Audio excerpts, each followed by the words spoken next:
Hey everyone! If you enjoyed this video, the full version is available on Patreon. I'll be uploading all my content there going forward. Chapter 1. Unable to sleep through the long night, Lin Qi took out his phone, opened an app, and began to browse. On the phone screen, the image of the 18th was still flickering. A dizzying sensation washed over him, and Lin Qi was still reeling from the sight of Android 18's alluring figure. The scene before my eyes changed from a high-definition screen to an unfamiliar green sky. The air was filled with a damp, earthy smell, and 3 suns hung brightly in the sky, baking one until dizzy. Holy crap, what kind of place is this? Lin Qi pinched herself, it hurt. It's not a dream. He looked down and saw that he was still wearing the beach shorts that said "Number 1 in the world" printed on them, shirtless, with soft green grass under his feet. Looking around, there were strangely shaped blue trees, and in the distance, the water shimmered with an eerie green light. This scene, it looks more and more like Namek? The thought had barely crossed Lin Qi's mind when he felt a surge of heat coursing through his body, as if someone had lit a fire in his veins. The muscles all over his body swelled and contracted uncontrollably, and a surge of explosive power welled up in his heart. He tried clenching his fist, feeling like he could punch through a wall. No way! He's become a Saiyan already. Lin Qi grinned, just about to try and make a wave, when a huge shadow loomed over him. He looked up and saw an alien dressed in a classic combat suit, carrying a probe, slowly descending. A cruel smile hung on that ugly face, and the detector emitted a piercing beep beep beep sound. Oh! There's still one who slipped through the net. His combat power, only 10 points? What a waste! Dodoria licked her chapped lips, glancing at Lin Qi with disdain. I'm not even allowed to warm up. Hey buddy, don't rush into anything. Lin Qi raised his hands, forcing what he thought was a very kind smile onto his face. Can I ask for directions? To the restroom. Oh no, how do I get to Earth? Dodoria was clearly not in the mood for jokes. His facial muscles twitched, and he raised his hand to unleash an energy blast. Holy shit! Lin Qi's pupils contracted sharply. His body's instincts beat his brain, and he rolled away, narrowly avoiding the attack. The energy blast grazed his scalp and blasted a large crater in a nearby hill, sending rocks and dirt raining down on him. Mud splattered all over the ground, but Lin Qi didn't run away. Instead, he slapped his thigh to steady himself. Immediately afterwards, extremely strange changes began to occur in him. A greenish light emanated from his pores. The previously loose muscle mass suddenly bulged, and the pebbles on the ground defied gravity and floated into the air. Oh! So scared you can't even run away. Dodoria took 2 steps forward, clenching his fists, the fat on his chubby face twitching. Lin Qi's eyes gleamed slightly, his bones cracked like popping beans, and he suddenly grew much larger. Those world's best beach shorts were stretched to their limit by the muscles. He stomped his foot, and the ground collapsed, creating a deep crater. He then appeared in a green light and slammed into Dodoria's face. What the hell? 10,000, 20,000 combat power. This crappy machine must be broken. What the hell are you? Dodoria frantically pounded on the detector beside her ear, her voice trembling. The red numbers jumped wildly, and the moment they broke through 24,000, the detector exploded into a pile of debris with a bang. For the first time, the Saiyan's legendary, unrestrained, and irrational power truly erupted on this green land. A fist wreathed in green flames slammed into Dodoria's hastily raised, thick arm. With a crisp crack, Dodoria's massive body flew sideways, leaving a pink afterimage in mid-air. It crashed through 5 or 6 thick, blue trees in one go, finally slamming into a mound of earth and kicking up clouds of dust. Lin Qi twisted his neck a couple of times, and his bones cracked. The green flames that had been shooting out were now completely contained within the skin's surface. Surprisingly, the violent power was now obedient, striking wherever it was directed. He simply stopped where he was and picked at his ear, not even lifting his eyelids to look at the steaming crater in the distance. "Hey, you pink fatso, are you trying to scam me?" Lin Qi raised his chin at the ruins, his face radiating an idiot-worthy expression. "Weren't you just acting all high and mighty, offering to loosen my bones?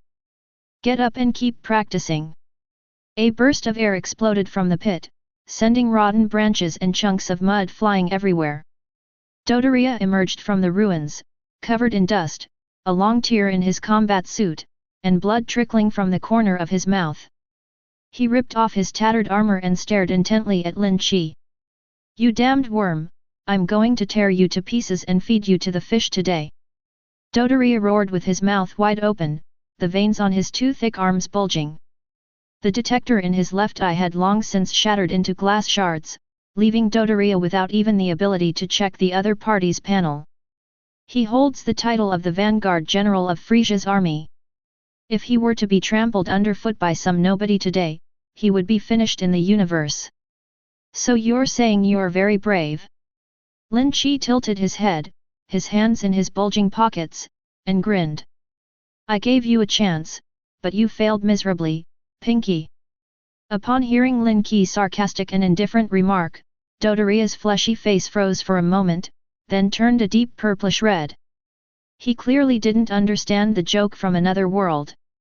The contempt in his tone infuriated him even more than if he had been directly called trash. "Stop with the empty talk."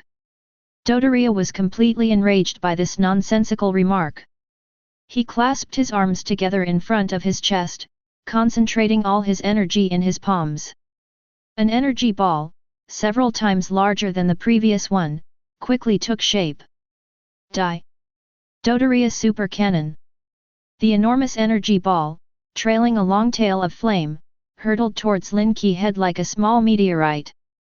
Lin Qi didn't even change his posture, he simply raised his right hand, spread his 5 fingers, and faced the massive energy ball. Seeing that the energy cannon was about to hit his face, Lin Qi not only didn't dodge, but instead took half a step forward to meet it. He stretched out his right hand, spread his 5 fingers, and with a hum sound, a dazzling green ball of light shot up from his palm. "You really enjoy playing ball, hey?" Lin Qi grinned, revealing a set of white teeth. "Then let's have a passionate match." As soon as he finished speaking, a condensed, almost tangible, green energy beam shot out from his palm, colliding with Dodoria's super cannon. 2 enormous energies collided violently in mid-air, but did not explode immediately. The pink energy ball was firmly held down by the green beam of light, spinning and compressing wildly, emitting a hissing sound as it struggled under the strain. Visible shockwaves spread outwards, carving deep furrows into the ground. "Impossible! My energy is being devoured by him." Dodoria's eyes nearly popped out of their sockets. He desperately increased his energy output, but the green beam of light remained as steady as a mountain, and was even pushing back step by step. In the face of absolute power, any fancy titles appear pale and powerless. The green energy wave, with an overwhelming force, swallowed the entire energy ball. Its power remained undiminished as it charged straight at the source of the energy, where Dodoria had already turned deathly pale. Before Dodoria could even utter a scream, he was completely engulfed by the energy torrent from both himself and his opponent. A deafening explosion resounded through the sky, and a small mushroom cloud slowly rose, leaving only a bottomless, charred crater in its wake. Chapter 2. Lin Qi clapped his hands, and the green aura around his body slowly dissipated, while his swollen muscles shrank back to their original size. Those beach shorts that almost burst were finally much looser now. He strolled over to the edge of the giant pit that was still emitting black smoke and peered inside. The bottom of the pit was charred black, not a single intact rock could be found, and Dodoria was completely gone, not even a single cell remained. Tisk, this is really not environmentally friendly. Lin Qi curled his lip and jumped into the deep pit. The pit was as hot as a sauna, even stepping on the ground was scalding hot. He looked around, kicking away clods of scorched earth at his feet, trying to find something useful. He's supposed to be a general, yet he doesn't even carry a storage capsule. Lin Qi squatted down and rummaged through the pile of debris. Why be an invader when you're this poor? You might as well go home and farm. Just as he was about to give up, he caught a glimpse of an unusual orange color out of the corner of his eye. He brushed aside a thick layer of charred ash, revealing an orange crystal ball as big as a basketball, its surface smooth and containing 4 bright red 5-pointed stars.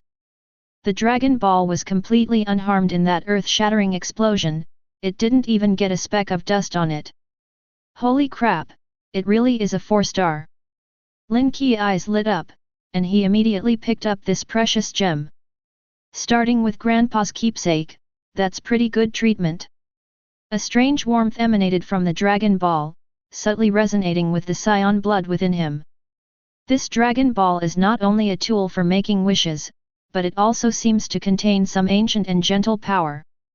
Lin Qi weighed the large glass ball in his arms, it felt warm and smooth to the touch, heavy and substantial. He simply hoisted the 4-star object onto his shoulder with a heave, supporting it steadily with one hand. A real man should travel the world carrying his spoils. He muttered something to himself, his legs slightly bent, and a surge of energy rose from the soles of his feet. The next second, he shot into the sky like a cannonball, creating a gust of wind that dispersed the last wisps of smoke in the crater. Once airborne, Lin Qi randomly chose a direction that looked pleasing to the eye. There are several particularly tall, pointed mountains over there, which look like a landmark. He adjusted his posture, leaned forward, and carrying the enormous Dragon Ball, transformed into a streak of white light, speeding away along the ground covered in blue moss. The wind whistled in my ears, and the scenery beneath my feet rushed past. The feeling of being able to soar freely without any tools, relying solely on his own strength, almost made him shout out in exhilaration.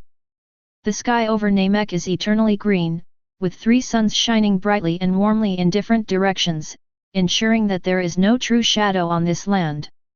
A black-haired boy carrying a large orange ball suddenly burst into this quiet yet turbulent world. After flying not far, Lin Qi felt the weight of the Dragon Ball on his shoulder making his neck a little sore. He held the ball with one hand, slowed down slightly, and pondered that this damned planet was in chaos, so he first needed to figure out where the enemy's strongholds were. He closed his eyes, trying to broaden his focus. This exploration was quite an adventure, good heavens, Namek was a complete melting pot. Tisk tisk, that's quite a commotion, Lin Qi muttered, pursing his lips. The most striking thing was the air from the north, as cold as an ice cellar, and ridiculously large, like an unyielding black cloud pressing down on that area. No need to guess, it's definitely Frieza, the Emperor of the Universe. Just sensing him gives me goosebumps. Not far from that dark cloud, there was a wild, restless energy, exuding a sense of madness and defiance. With that kind of temper, probably only Vegeta, who's currently searching everywhere for the Dragon Balls, could have it. Lin Qi then carefully explored the secluded areas. Near several distant rocky mountains, 2 wisps of air, as thin as gossamer threads, hid and desperately suppressed their presence, trying to remain undetected. This timid and submissive attitude is most likely due to Krillin and Gohan, those 2 unfortunate brothers. The situation is relatively clear. Lin Qi opened his eyes and adjusted his posture while carrying the Dragon Ball. Frieza probably doesn't know yet that Dodoria is dead, and Vegeta is also stirring things up in the shadows. As for himself, with a normal combat strength of only 10, he probably looks like a groundhog to others. As long as he doesn't transform, no one can find him. Lin Qi adjusted his direction in midair to pinpoint the location of the 2 faint auras. Compared to Frieza's arrogant and domineering power, which made him want the whole universe to know he existed, this is nothing. Krillin and Gohan's ki were like 2 tiny matches in the dark, almost invisible unless you looked closely. Frieza is too powerful, and Vegeta is a traitor. Lin Qi switched the 4-star badge on his shoulder to the other side and muttered to himself. It's safer to go find Bald Jiang and Little One, at least they won't stab you in the back. Having made up his mind, he no longer hesitated. After identifying the direction, he pushed off the air with both feet. He transformed into a streak of light once more, flying towards the distant, undulating stone mountains. To avoid revealing himself, he flew exceptionally low this time, almost skimming the ground. The strange blue vegetation and domed white houses of Namek flashed by. He even saw several Namekians wearing white robes and with antennae on their heads, looking up at the sky in terror. He was clearly frightened by his previous battle with Dodoria. Lin Qi had no intention of greeting them. He concealed his presence and approached his destination silently, like a ghost. He landed behind a huge stone pillar and cautiously poked half his head out. At the entrance of a cave not far away, a bald boy wearing a martial arts uniform with the character turtle and a little boy with a watermelon-shaped head were back to back, nervously watching their surroundings, not daring to breathe. Lin Qi grinned slyly and put down the large 4-star abacus from his shoulder. He found the right angle, held the ball with both hands, and used a bit of skill, like bowling. The large orange ball rolled silently down the sloping ground towards the two people. Is this what you're looking for? A strange voice suddenly rang out in the empty valley. Krillin and Gohan were startled by the sudden sound and jumped up, back to back, assuming the classic starting stance of the turtle school. Who? Krillin shouted nervously, cold sweat beading on his forehead. Just then, an orange ball, bigger than a basketball, slowly rolled down the slope beside them and came to a stop with a gurgle. The sunlight shone on the sphere, making the 4 bright red 5-pointed stars inside stand out. Dragon balls! Gohan's eyes widened in disbelief. Krillin was also completely astonished. He was about to ask where the dragon balls came from when he saw a black-haired man wearing beach shorts and shirtless. He slowly walked out from behind a stone pillar not far away and even waved to them. Hello, Bald Jiang! Lin Qi grinned at Krillin. Chapter 3. When Krillin heard the inexplicable nickname Bald Jiang, he was taken aback. Upon seeing Lin Qi attire and pure black hair and eyes, the hostility on his face immediately dissipated by more than half. Gohan, standing next to him, blinked his big eyes, curiously observing this stranger who had suddenly appeared. Don't be nervous, we're on the same side. Lin Qi waved his hand and walked over with a relaxed expression. My name is Lin Qi. Like you, I'm an Earthling. I don't know how, but the moment I closed my eyes and opened them, I was in this god-forsaken place. He pointed to the huge 4-star planet at his feet and shrugged. As for that, Lin Qi said it casually. I ran into a guy on the street who looked like a pink pufferfish. He insisted on sparring with me. I figured I couldn't embarrass Earthlings, so I played along for a couple of moves. Turns out his combat suit wasn't up to par and it exploded, causing the ball to fall out. I figured I shouldn't waste it, so I borrowed it as a small gift. Krillin and Gohan were dumbfounded. A pink pufferfish? Who else could it be but one of Frieza's henchmen? He can destroy an opponent's combat suit in just a couple of moves? This guy named Lin Qi is definitely not an ordinary person. Krillin swallowed hard and asked cautiously. That, pink guy, isn't he short, has thorns on his face, and is wearing Frieza's army combat uniform? Lin Qi casually tossed the 4-star ball on the ground with his toe, raised his eyelids, and spoke in a completely nonchalant tone. What, you guys know that delivery guy too? Krillin swallowed hard and wiped the cold sweat from his bald head. His legs felt like they were made of lead, rooted to the spot, and it took him a long time to manage to squeeze out a sentence. I only saw him from afar. That guy was one of Frieza's top lieutenants. You really killed him. The bald man was so scared he almost stammered. After all, in their minds, encountering Frieza was basically tantamount to risking one's life. How could someone like Lin Qi not even break a sweat, yet still kick someone else's Dragon Ball like a ball. Whether it's a general or a pig intestine, now even the ashes are scattered. Lin Qi pursed his lips and glanced around the dilapidated cave. Speaking of which, are you two the only ones surviving in this wilderness? Didn't Bulma come with you?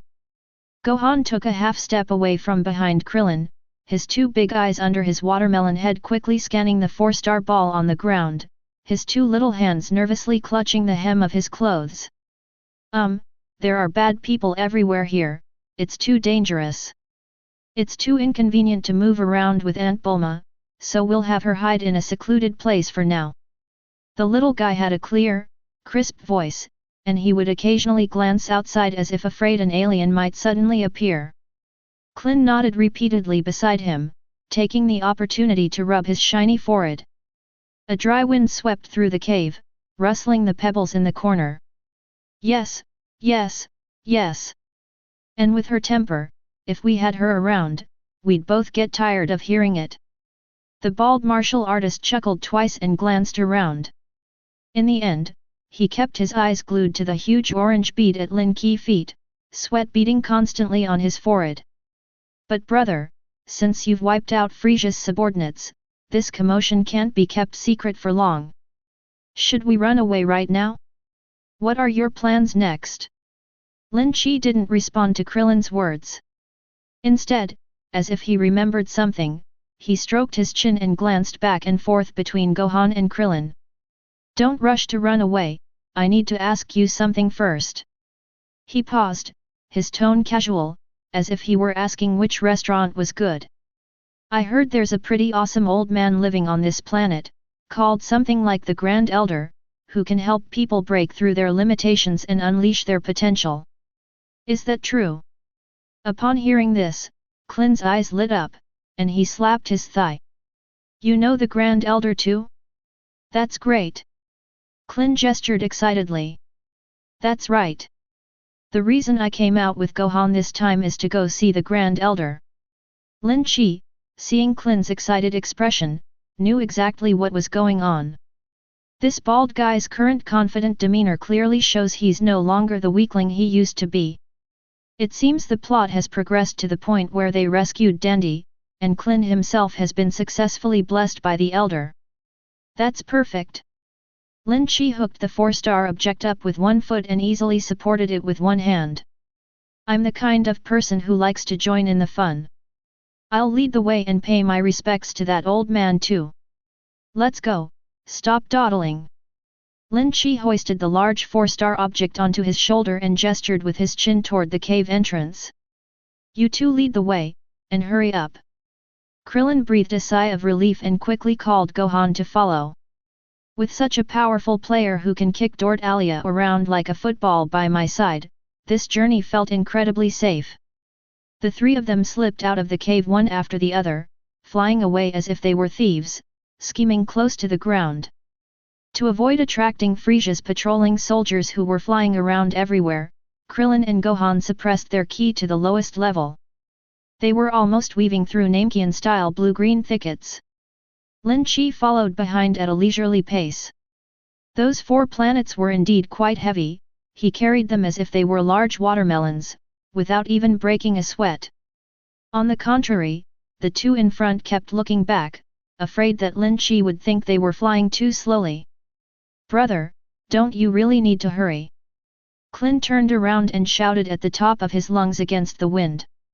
The Grand Elder's residence is quite far away, on the highest stone mountain. Lin Qi supported the ball with one hand, shifting to a more comfortable position. What's the rush? Are we just going to become sitting ducks for Frieza to shoot it? Lin Qi exhaled a breath of air. Take it easy, good things come to those who wait. That's easy to say, but in reality, Lin Qi was too lazy to put in the effort to suppress the violent energy of the Chuan Chao bloodline.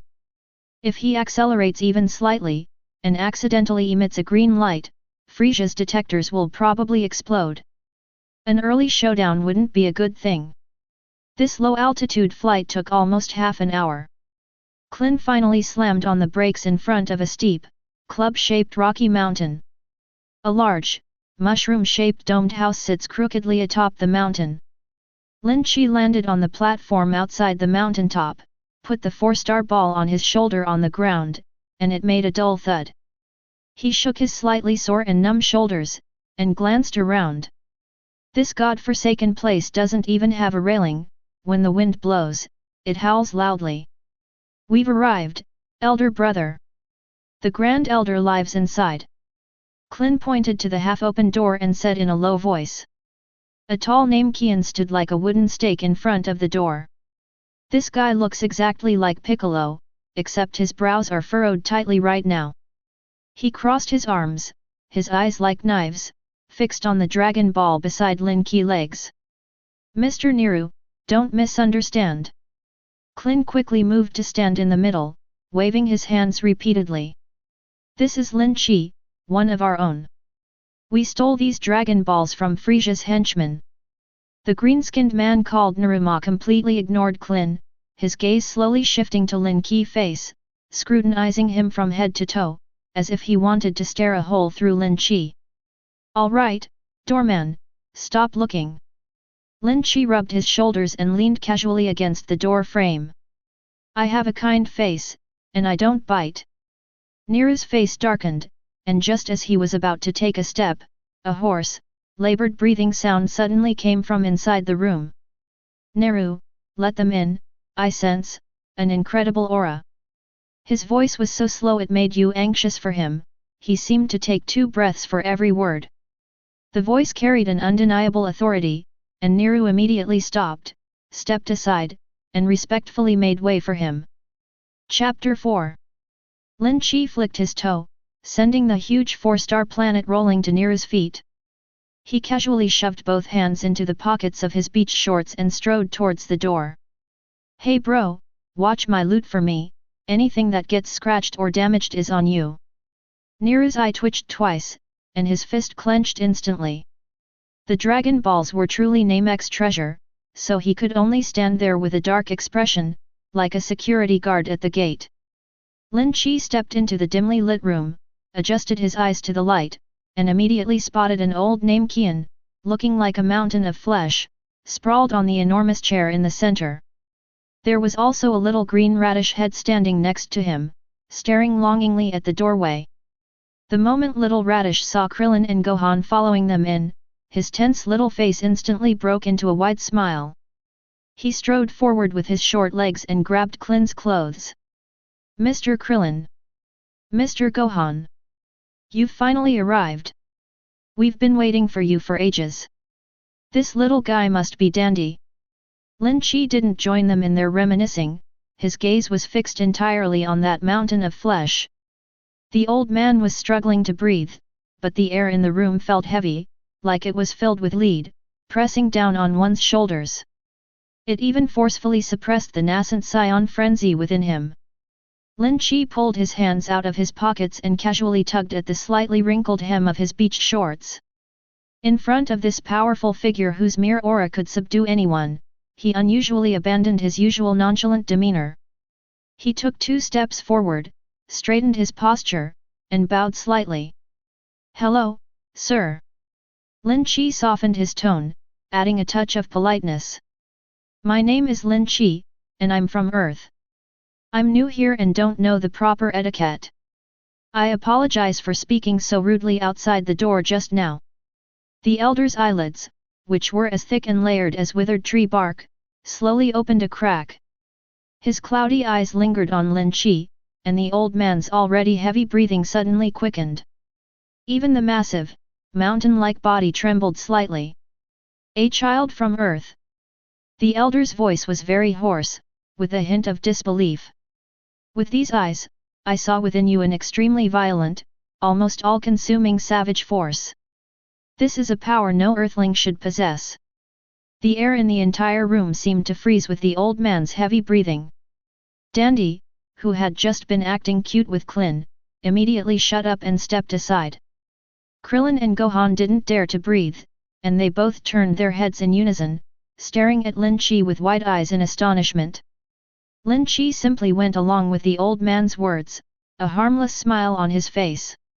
He took 2 steps forward and deliberately nudged his head under the Grand Elder's hand, which was as big as a palm leaf fan. Sir, you have a good eye. I've just awakened a bit of my Saiyan bloodline. Could you help me sort it out? The moment the word Saiyan was uttered, the air in the room instantly exploded. Krillin seemed to have been electrocuted, his feet left the ground and he lurched backward more than 2 meters, slamming his back against the wall. Gohan was so frightened that he stumbled backward, his face turning deathly pale. To them, those tailed lunatics who went around committing massacres were a shadow etched into their very bones. Be big brother, are you kidding me? Those ruthless monsters, how could you be a Saiyan? The sound of Krillin swallowing was particularly loud in the quiet room, his hands tightly guarding his body. The Grand Elder didn't even lift his eyelids, but simply raised his huge, wrinkled green hand and slowly hovered it above Lin Qi's head. Move your head closer, child, this force is too fierce, like a wild beast without a leash. I have to take it slow, lest I break your body. The moment the Grand Elder's fingertips touched Lin Qi's black hair, the light in the entire room went out. There was no dazzling light, only a series of suffocating low-frequency vibrations spreading from beneath Lin Qi's feet. The entire stone mountain began to emit a dangerous hum, as if some terrifying ancient beast was tearing apart its shackles. Lin Qi felt as if hundreds of firecrackers were stuffed into his blood vessels, about to explode in a chain reaction. His skin was so red that white smoke was billowing out.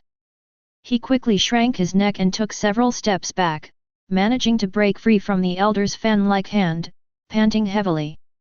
Stop, stop, stop. Grandpa, take it easy. This power is too weird. I'll just use half of it for now, otherwise I'll be done for. The elder's massive body trembled, and his hand fell limply to his side. He let out a long, stale breath, large beads of cold sweat forming on the wrinkles of his old face. The shaking in the room stopped completely at once, and the suffocating feeling that had made me want to vomit vanished instantly. Krillin's legs buckled, and he collapsed to the ground, clutching his head and panting heavily. Phew, that's fine too. The stuff inside you is too violent, if I were to pull it all out at once, your body would definitely burst. Even though he had to stop halfway through, Lin Qi felt as if a high-tech engine had been installed inside his body. The stats that were originally so weak have now skyrocketed. He even felt that even without unleashing his green aura and transforming, his current physical body alone was enough to send that Dodoria flying into outer space with a single slap. Lin Qi swung his arms, and his joints cracked like popping beans. He took 2 steps to the side, making room in the middle, and waved to the small figure in the corner. All right, little one, I'm done. Lin Qi wiped the sweat from his face and gestured with his chin toward the old man. Hurry up, it's your turn to go up. Gohan gripped his clothes tightly with both hands and glanced back at Krillin, who had just gotten up from the ground. The bald man nodded repeatedly, signaling him to hurry up and go. The little guy took a deep breath, then shuffled closer to the mountain of flesh and closed his eyes tightly. The elder's rough, enormous green hand rose again and landed steadily on the watermelon's head. The elder's heavy breathing subsided slightly. This child harbors something astonishing within him, something incredibly pure. A layer of soft, pure white light flowed down from the old man's fingertips, instantly enveloping Gohan. Without the violent commotion that Lin Qi had just caused, which could have blown the ceiling off, this sudden surge of powerful energy pushed Krillin, who had just regained his footing, back half a step. The white light grew brighter and brighter, illuminating the dim stone house. Gohan's originally thin body stood taut in the light, and his hair moved without wind. Niru, who had been standing guard by the door, suddenly felt his eyelids twitch. His gaze swept back and forth between the Earthlings, and his jawline tightened taut. Chapter 5.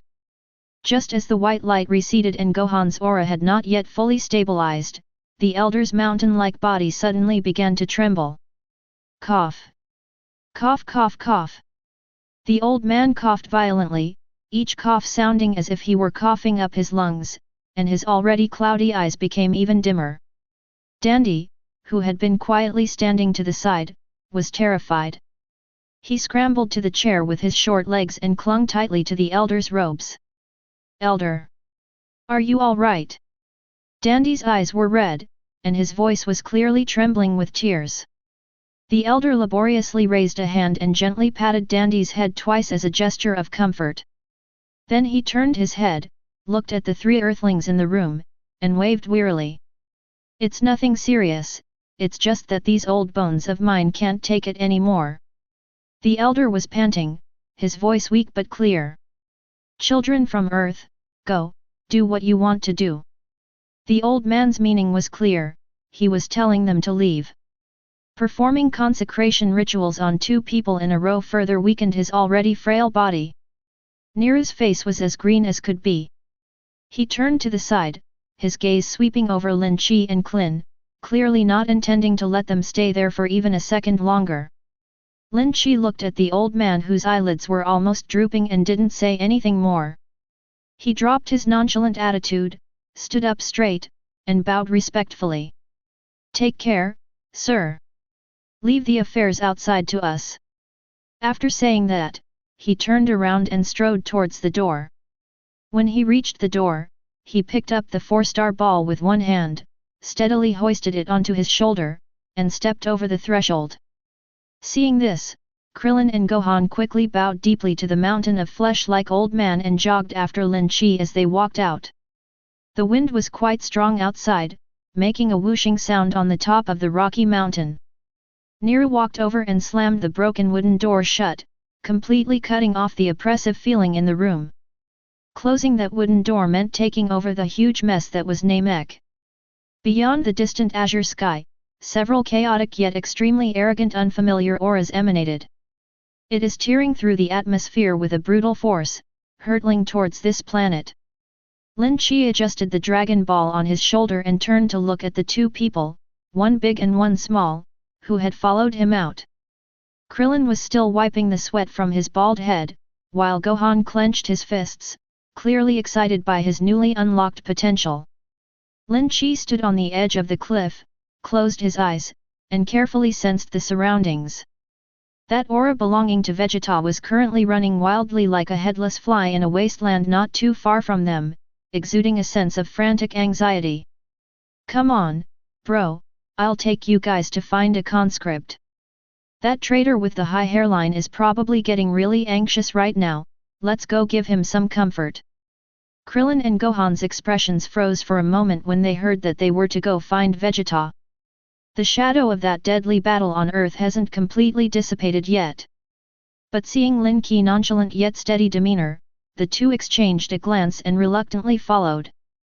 The three of them flew close to the ground, following the air currents, and soon landed beside the ruins of a Namekian village that had been bombed and was riddled with holes. Not far ahead, Vegeta was frantically rummaging through a pile of broken rocks and scorched earth like a mad dog, not even caring that his battle suit was covered in mud. Frieza's army is about to arrive, and all he can think about is collecting the 7 Dragon Balls and wishing for immortality. But we're just missing this last one, we can't find it no matter how hard we look. "Hey, shorty!" A light, airy voice suddenly rang out beside the ruins. Vegeta turned around, his eyes filled with undisguised murderous intent. His first glance caught sight of Krillin and Gohan behind him, and he was about to explode when his gaze fixed on the shirtless man at the front. On the enormous 4-star Dragon Ball carried on its shoulder. "Looking for this thing?" Lin Qi grinned at him, and even used one hand to pat the sparkling bead. "Stop digging in the mud, it's right here with me." Vegeta's pupils contracted, it was the last Dragon Ball he had ever dreamed of finding. They just brazenly hoisted him onto the shoulder of a lifeless stranger wearing floral shorts, and this man was even mixed in with those troublesome pieces of earth trash. Greed, rage, and impatience instantly contorted his proud face. Lin Qi swung his arm, and the basketball-sized 4-star ball traced an arc in mid-air, heading straight for Vegeta's face. This thing was quite heavy, and it created a whistling sound. "Here, this is a gift from me, Lin Qi, to mark our meeting.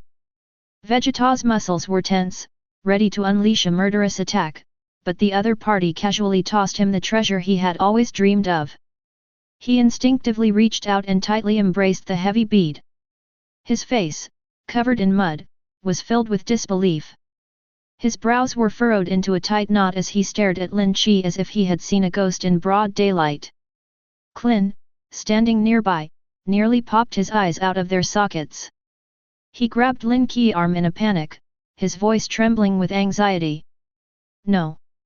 Bro, you just threw it to him like that. What's the panic?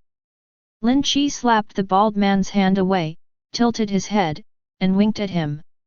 Now he's eager to make a wish, that's called following the clues, you know. The remaining 6 Dragon Balls were definitely hidden away in some remote corner by this Saiyan prince. Instead of wandering aimlessly like a headless fly on this unfamiliar planet, it's better to just shove the last piece of the puzzle into his hands. Given the absolute difference in strength, and with the bait already cast, what more can a fish that has taken the bait do? Vegeta held onto the 4-star planet tightly, his gaze sweeping back and forth between Lin Qi and the 2 Earthlings. He clearly couldn't figure out what this suddenly appearing black-haired man was up to. But he could sense that several terrifying auras on the horizon were rapidly approaching, and he had only seconds left to count. Vegeta was holding the bead and staring at him without saying a word. Lin Qi chuckled, deliberately pulled his hand out of his pocket, and took a big step forward. What, are you afraid of being scammed and hesitant to answer? Lin Qi raised one eyebrow, his handsome face full of mocking smugness. If you don't want it, give it back to me. Stop dawdling around. As he spoke, he actually stretched out his hand as if to snatch back the 4-star planet. Vegeta panicked and instinctively took several steps back while clutching the large bead. He was always proud and arrogant, and he couldn't stand such blatant ridicule and contempt. But he wasn't completely out of his mind, he knew this wasn't the time to act impulsively. The approaching presence on the horizon was like a guillotine hanging over his neck, ready to fall at any moment. UBD, stop looking down on me. Vegeta gritted his teeth and growled, the veins on his forehead throbbing. I don't know what you're up to, you idiot, but now that the Dragon Balls are in my hands, you're not getting them back. He glared fiercely at Lin Qi, then sandwiched the 4-star object between his legs, turned around, and unleashed a powerful burst of air with a boom. He was like a white shooting star, skimming along the uneven ground, hurtling towards a body of water in the distance. Clearly, the remaining 6 Dragon Balls are hidden over there. Tisk, she's got quite a temper. Lin Qi withdrew his hand, turned around, and snapped his fingers at the 2 people behind him. All right, let's close the net. Follow him. Chapter 6. Lin Qi turned around and gestured to the 2 people who were still standing there, signaling them to follow. Be smart, both of you. Keep your anger inside. Let's play the long game and catch the big fish. Krillin and Gohan immediately realized what was happening, quickly nodded, and suppressed their auras as much as possible, afraid of revealing even the slightest sound. The 3 of them followed Vegeta closely, like thieves, skimming the surface of the blue-green water.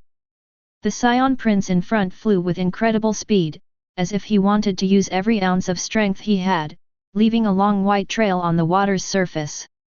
People are most likely to go blind when they are in a fit of rage. Vegeta was so focused on collecting all the Dragon Balls that he didn't have time to bother to figure out if there was a tail. Moreover, Lin Qi and his group concealed their presence so well that they were practically invisible on this open body of water. As Lin Qi flew, he closed his eyes and sensed the several streams of energy in the sky. Good heavens, those meteors crashed straight into the vicinity of Frieza's wrecked spaceship. Those 5 oddballs are probably striking their signature cringeworthy poses in front of Frieza right now. Judging by the time, they'll have to rush over here as soon as they finish posing. Vegeta, who was leading the way, clearly sensed the approaching terrifying auras, and he flew even faster. It practically smashed a large crater in the water before plunging headfirst into the shallow waters of a small island in front of it. Lin Qi landed behind a rock not far away with Krillin and Gohan, peeking out half his head to observe secretly. Vegeta frantically scooped around underwater, and in no time, he had retrieved all 6 orange beads, each the size of a basketball. Together with the original 4-star planet, they were neatly stacked by the water. It's complete. It's finally complete. Vegeta raised his hands to the sky, threw his head back, and laughed wildly, his laughter filled with madness. Immortality is mine. Frieza, you're going to hell. He took a deep breath and roared at the pile of Dragon Balls. Come forth, Shenron. Grant my wish. The surroundings were deathly silent. The wind blew across the water, but didn't even create a ripple. The 7 Dragon Balls lay quietly on the muddy ground, without emitting any light. Vegeta's maniacal laughter froze. He rubbed his eyes in disbelief, then raised his voice and roared again, even stomping his foot hard on the ground. No response? Lin Qi, did you do something? Krillin asked in a low voice, hiding behind a rock. What tricks could I possibly pull? The Namekian dragon speaks in Namekian, while he's shouting in the universal language. There's no way the dragon would pay him any attention. Lin Qi pursed her lips, looking on with amusement. Lin Qi patted the sand off his underwear and slowly emerged from behind the rocks. He shoved his hands into his pockets, looked at the Saiyan prince who was furious by the puddle, and couldn't help but burst out laughing. Don't bother! Lin Qi shouted at the top of his lungs towards that direction. Shouting until your horse won't help. You're doing cross-server chat, you know. Vegeta turned around, his eyes bloodshot. I was so busy scooping up the beads that I didn't even notice several grown men following me. He clenched his fists so tightly that his nails dug into his palms, and the veins on the back of his hand throbbed. UBD! How dare you follow me and even try to trick this prince? There was no time to pay attention to the Saiyans' fragile pride. The 5 arrogant auras on the horizon were already hurtling towards us like meteorites, their sharp whistling sounds piercing our eardrums. Even the surrounding water surface trembled violently, and the oppressive feeling in the air pressed down on our heads. So what if I'm teasing you? Lin Qi tilted his chin up into the air. Instead of gritting your teeth like this, look up at the sky. The death knell is coming. The whistling sound in midair grew increasingly piercing, and the streaks of light were about to reach overhead. Lin Qi took 2 steps forward and gestured with his chin towards Vegeta, who was still gritting his teeth. Protect the Dragon Balls if you don't want to die. We're in this together now. No sooner had he finished speaking than a series of loud booms echoed, splashing water and mud everywhere. 5 figures sprang out of the deep crater created by the impact and quickly formed a formation amidst the billowing dust. The burly, purple-skinned man with horns on his head at the front stretched out his arms, and the 4 behind him followed suit, doing splits, twisting their waists, and sticking out their buttocks, preparing to strike that bizarre pose that would shake the universe. Lin Qi reacted quickly, slapping his palm onto Gohan's face and tightly covering the little guy's eyes.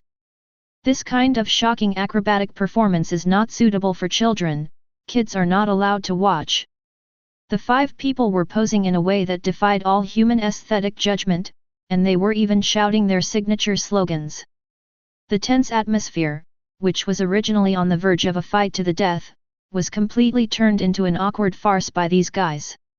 Even Krillin, who was standing by on high alert, was dumbfounded, his jaw nearly hitting his toes. Vegeta's face had turned as black as the bottom of a pot, and the veins on his forehead were bulging. He fiercely protected the 7 Dragon Balls behind him, his gaze sweeping back and forth over the 5 oddly shaped creatures, his teeth grinding together. We are, the invincible ones in the universe. Jinyu, the burly man with purple skin, had just raised his voice to its highest point, his hind legs taut, ready to shout out the last shameful team name. Lin Qi couldn't bear to watch any longer. He flicked his toe on the ground, and a fist-sized rock, accompanied by a sharp whistling sound, flew straight towards Jinyu's gaping maw. "That's enough, are you going to keep setting this up forever? No one's going to give you coins." The stone hit Jinyu's cheek with a thud, and although it didn't break his defenses, it forced him back down the words Jinyu force that were stuck in his throat. The 5 oddly shaped creatures, who were engrossed in their perfect pose, were suddenly struck by a rock and froze in their tracks. "UBD!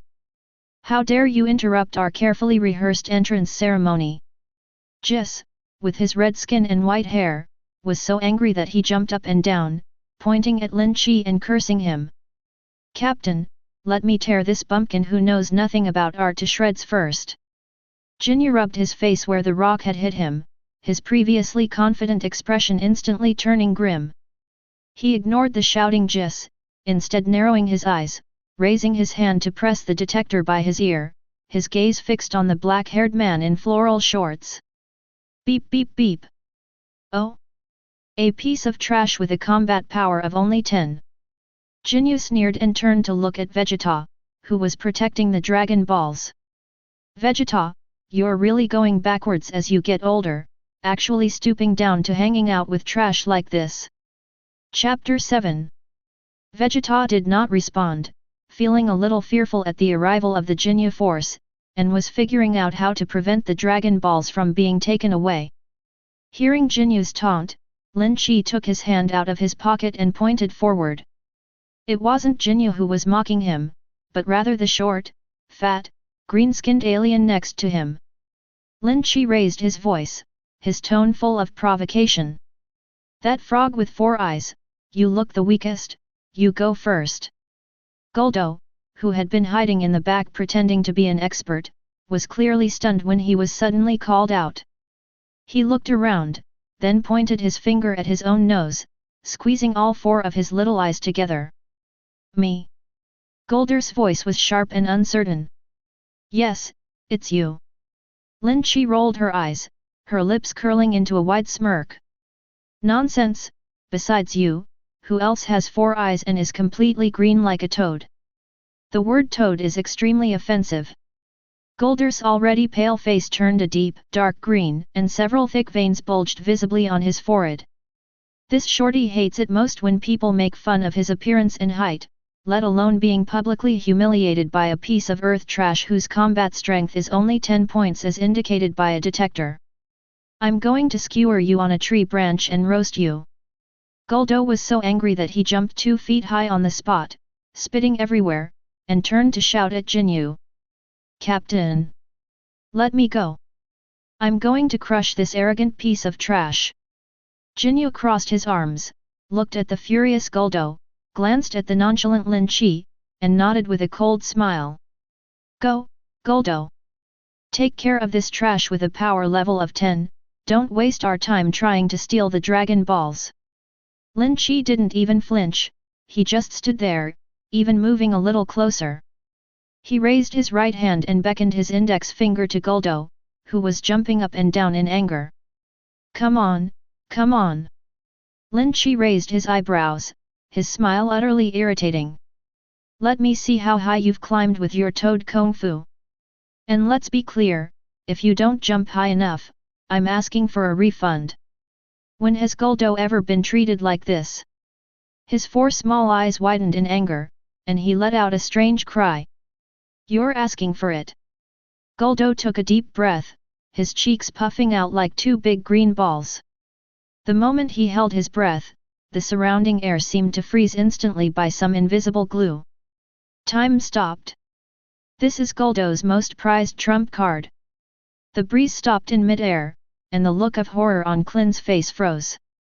Even the splashes of water on the surface seemed to freeze in mid-air. In this frozen space-time, only Guldo is free to move around.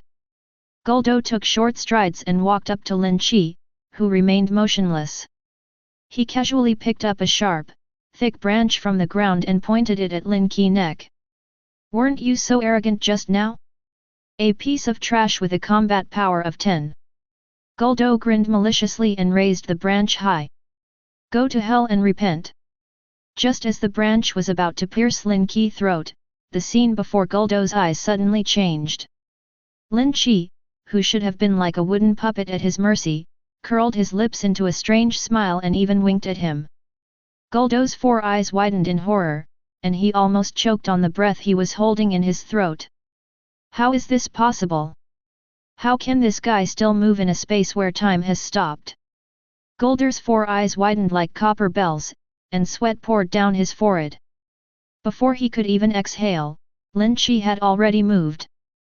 The speed is simply unreasonable. Lin Qi strolled along as if taking a walk, raising his hand and pinching the large tree branch that was about to poke his neck between 2 fingers. Guldo strained so hard his face turned red and his neck bulged, using all his strength with his 2 short hands, but the tree branch didn't budge an inch. Let me borrow it to play with. With a slight flick of his wrist, Lin Qi freed the rough branch from Guldo's grasp. Immediately afterwards, he retaliated with a swift and decisive thrust. Pfft! A sharp branch pierced Guldo's left shoulder, and bright red blood gushed out. This blow was not only vicious, but it also pierced Guldo's courage. The breath that had been stuck in his throat was suddenly released with a poof. The stagnant air around us suddenly began to move, and the sounds of wind and water returned to our ears. Time stopped, it shattered. Krillin and Gohan hadn't even seen what was happening when they spotted Guldo, who had been standing some distance away just moments before. He was clutching his bleeding shoulder, rolling on the ground screaming like a pig being slaughtered. Captain Jinyu, standing at the rear to bring up the rear, twitched at the corner of his eye. The detector in his hand emitted a piercing alarm, but the number remained stubbornly stuck on 10. How is that possible? Rikum rubbed his ridiculous pineapple-shaped hair, looking completely bewildered. Gulder actually got thwarted by this trash with a combat power of 10. Lin Qi picked at his ear and walked a few steps to Guldo. Before the green-skinned dwarf could utter another howl, he raised his right foot and stomped hard on the wobbling head. A muffled crack sounded. The ground sank into a shallow pit. Guldo, who had been rolling around on the ground just moments before, didn't even have time to convulse before his limbs went limp. They were completely covered in Namekian mud, and finally things calmed down. It's noisy. Lin Qi casually wiped the solace of his shoes on the grass beside him, then looked up at the opposite side. All right, the worst ones are done. Who's next? The sea breeze swept across the water, and the scene was deathly silent. The cold Namekian sunlight shone on Gulder's wreckage, and even the air smelled of blood. In a single exchange, the members of the Jinyu force were wiped out as easily as stepping on an insect. Rikum's mouth was so wide open it could fit an ostrich egg, and Geese instinctively took a half step back. Jinyu's face twitched violently.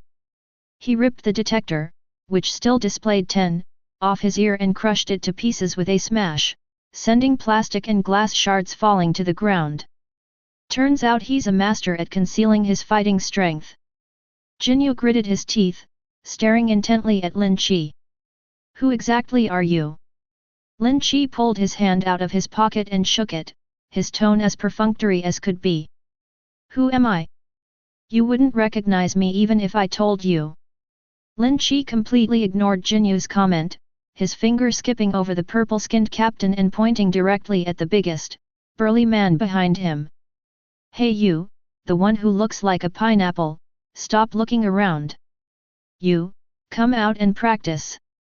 Likum paused for a second, then grinned widely, revealing a mouth full of white teeth, and burst into wild laughter. He pushed aside Bart and Jis, who were blocking his way, and strode forward, the ground trembling with each step. Ha ha ha! Interesting, they actually picked on me. Likum laughed loudly as he exerted himself, his muscles bulging, tearing his combat suit to shreds and revealing his muscular physique. He struck a contorted yet powerful pose and roared at Lin Qi.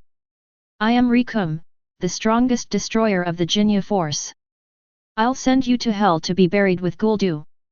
Before Likum could finish speaking, he charged forward like a mad bull, accompanied by a violent surge of air. Although this guy doesn't seem to be very bright, his savage charging force made even Vegeta, who was standing behind him, unconsciously take a half step back, his hands gripping the Dragon Balls tightly. Pineapple it is, why call it the ultimate destroyer? Lin Qi looked at Rikum charging straight at him, but instead of dodging, he twisted his neck and looked very interested. I'll use you to loosen up my muscles. Chapter 8. Seeing that Rikum, reeking of sweat, was about to crash into him, Lin Qi didn't budge an inch. He raised his right hand, and a blinding green light shone in his palm. Without even bothering with the charging up animation, a thick energy wave shot out and slammed into Rikum's maniacally laughing face with a boom. The momentum of the charge came to an abrupt halt. The enormous explosion caused waves more than 2 meters high to rise from the nearby water. Before Rikum could even scream, he was sent flying backward at twice the speed he had come from. It left a trail of black smoke in mid-air, and along with it flew out several large, white teeth streaked with blood. The massive body was smashed into a pile of rocks in the distance, sliding for over 100 meters before coming to a stop, carving out a deep trench that was emitting blue smoke. He goes up to people first thing in the morning without brushing his teeth. Lin Qi shook his burning palms and gestured with his chin toward the pile of rubble. I'll wash your face for free, you're welcome. As the smoke cleared, Rikum lay sprawled out in the crack in the stone. That once arrogant face was now a bloody mess, all his front teeth blown out. All that remained of him was his red shorts, still disheveled in the wind. His eyes rolled back, foaming at the mouth, and he completely lost consciousness. The scene fell silent once again. The muscles in Jinyu's face were no longer twitching, but completely stiff. If killing Guldo instantly could be attributed to speed or a sneak attack, then that direct hit crippled Rikum, the strongest member of the special forces, with his sheer physical strength, that was absolutely overwhelming power.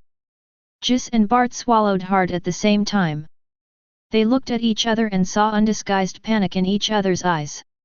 Lin Qi yawned, his finger passing over the still twitching Rikum on the ground, and pointing directly at the two brightly colored guys opposite him. Hey you two, red-haired and blue-haired, stop standing there like idiots, both of you come at me together, it'll save us time. Gi's and Bart's expressions became incredibly interesting, the red getting even redder and the blue turning black. They've been running rampant in the universe for so many years, treated like royalty wherever they go. When have they ever been called red-haired or blue-haired in the street? The tallest guy, blue-skinned Bart, immediately bristled. He patted his chest, and a burst of dark blue flames erupted from his body, swirling the surrounding sand and gravel into a chaotic frenzy. You lowly, ignorant monkey! I'm Bart, known as the fastest man in the universe. Today I'm going to skin you alive. Captain Jinyu subtly took a half step back, crossed his arms, and watched silently as his two subordinates went berserk. His stance couldn't be clearer, he needed Jis and Bart as stepping stones to test just how deep Lin Qi hidden cards were. Stop wasting time talking to him. Just attack. Jis also became anxious, clasping his hands together in front of his chest, and a dazzling red ball of light quickly condensed in his palms. The two exchanged a glance, and their understanding instantly became perfect. Two figures, one in red and one in blue, vanished from their spot in a flash, leaving two dizzying afterimages in midair as they flanked Lin Qi from the left and right. The air whistled as it moved at high speed, and the combined attack of the two was indeed much more intimidating than Rikum's bull charge. Two afterimages, one red and one blue, swarmed around Lin Qi like crazed flies. The air was filled with the sonic booms of fists hitting empty air, one attack after another, leaving no room for maneuver. Die! Die! Die! Bart's roar came from all directions, his fists and feet moving so fast that even shadows could not be seen. Jis kept throwing red light bullets down from mid-air, blocking all of Lin Qi's escape routes. Lin Qi, at the eye of the storm, didn't even take his hands out of his floral shorts pockets. He simply stood there, his shoulders slightly slumped, and his upper body tilted at a very small angle. Bart's whip kick, which was said to be able to shatter asteroids, grazed past his nose, the wind it generated only ruffling a few strands of his black hair. Lin Qi bent her waist slightly backward. The 3 energy projectiles that geese hurled at him grazed his chest and struck the water behind him, creating several towering columns of water. Too slow. Lin Qi yawned, tilted his chin to the left, and dodged another straight punch. You dare call yourself the fastest in the universe with this kind of speed? Are you a snail? To onlookers, this scene was extremely bizarre. No matter how ferocious or dense Jis and Bart's attacks were, Lin Qi seemed to be able to predict their movements in advance. Each time, using only the smallest possible movement, they perfectly evade all deadly attacks by the slightest margin. This is no longer a battle, it's a complete mockery and humiliation. Impossible. Absolutely impossible.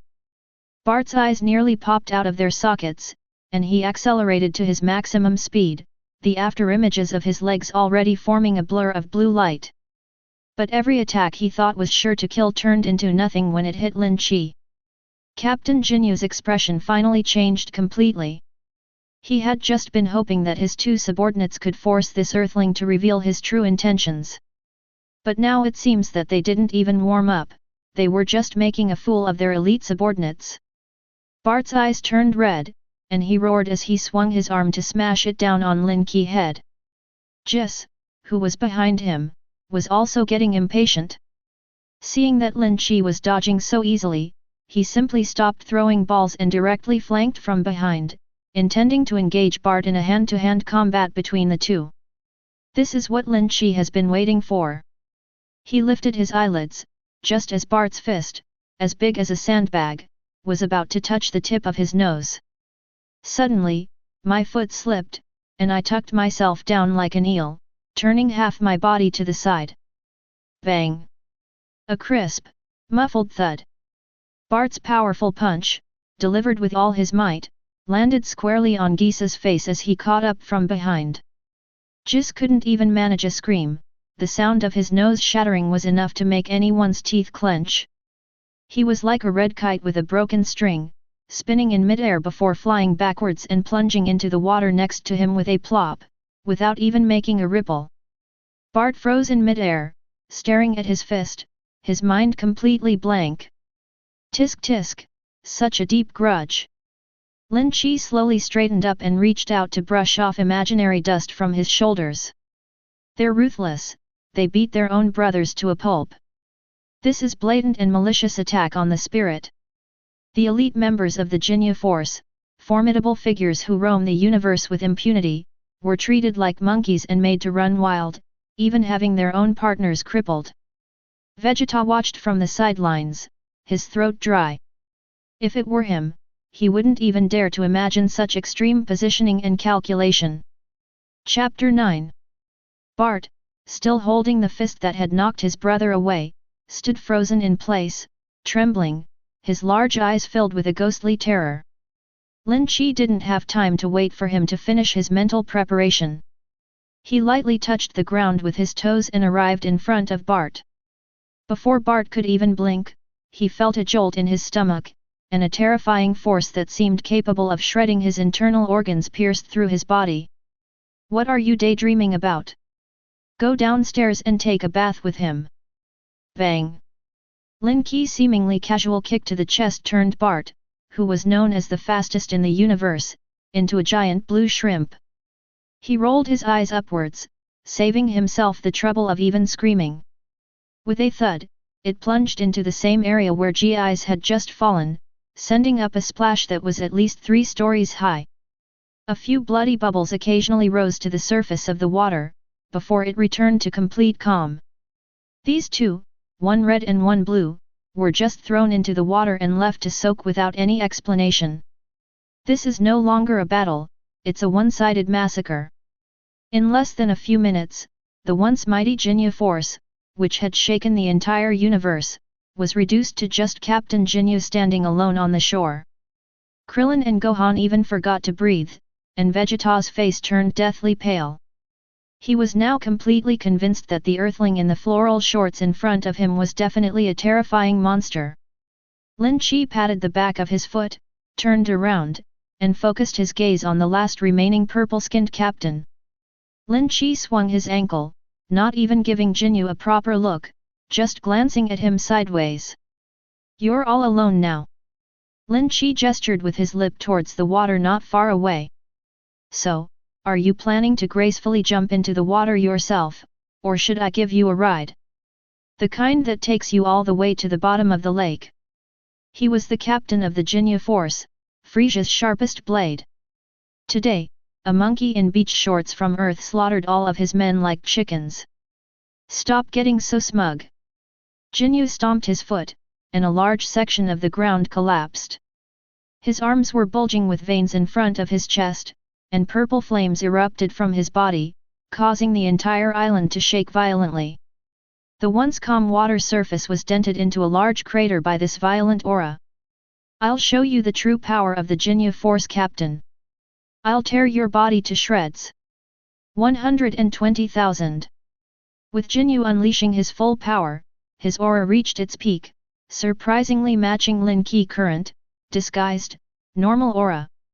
Vegeta, gritting his teeth, was forced back by the gust of air, and only now did he understand. Even without Lin Qi, Jinyu alone would be enough to rub him into the ground 100 times over. "Oh? That's actually quite interesting." Lin Qi raised an eyebrow, feeling the strong airflow rushing towards him, and finally took both hands out of his pockets and relaxed his shoulders. Lin Qi twisted his neck, and his bones made a cracking sound. Facing Jinyu's overwhelming aura head-on, he didn't even blink, instead appearing completely unconcerned. "The momentum is impressive, but I'm afraid it's just for show." Lin Qi waved to the burly man with purple skin opposite him. "Stop yelling and get to work. Let me see what you're really capable of as captain." Jinyu was thoroughly enraged by his nonchalant attitude. "You're asking for it." Jinyu roared, and the ground beneath his feet shattered. He transformed into a purple whirlwind, erasing the distance between the two. The enormous fist, accompanied by a sonic boom, hurtled straight towards Lin Qi's face. It was so fast that even Vegeta could only catch a blurry afterimage of it.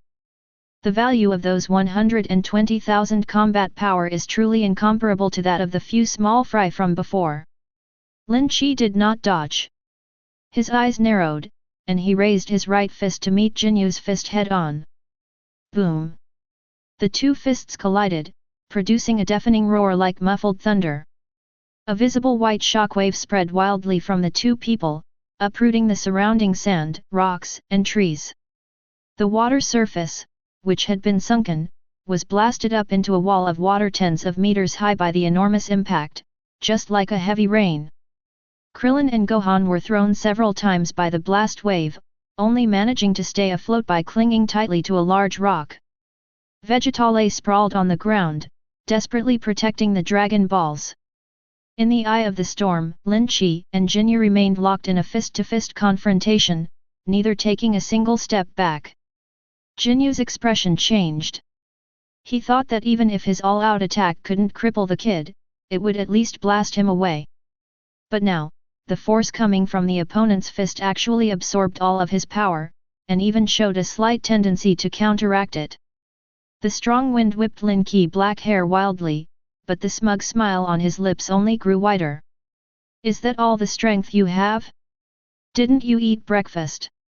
As soon as he finished speaking, Lin Qi's taut arm grew even thicker. The stalemate, where the two forces were evenly matched, was broken. A brutal and unreasonable force surged through the clash of fists and directly into Jinyu's body. Click!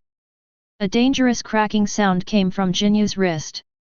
The purple-skinned captain's expression changed drastically. He let out a muffled groan and slid backward uncontrollably for more than 10 meters. He barely managed to steady himself by carving 2 deep furrows in the ground with his 2 legs. Lin Qi didn't rush to chase. He clenched his fist, but his eyes, like radar, quickly scanned the surrounding grass and puddles. "Don't let Jinyu's current disheveled state fool you. If pushed to the limit, he'll unleash his shameless body-swapping trick. All that 120,000 regular combat power and the legendary Saiyan bloodline have been used to benefit someone else. In the original story, how did Jinyu fall? Because a frog suddenly appeared out of nowhere. We need to prepare a double as a precaution. Lin Qi pondered this in his mind, his eyes searching back and forth among the pile of rocks and water plants. Jinyu clutched his numb wrist, panting heavily. He stared intently at Lin Qi, his shock turning into fear. This Earthling's power is unfathomable, that burst of power just now definitely exceeded 120,000. If the fighting continues, Jinyu will surely die today. Damn it, since that's how it is. Jinyu's eyes turned sinister, and he raised his hands, posing them in a strange way in front of his chest. The purple aura around his body began to surge violently, and an eerie light shone from his body. Not good. Krillin, though unaware of Jinyu's intentions, instinctively sensed extreme danger and shouted out. Brother Lin Qi, be careful.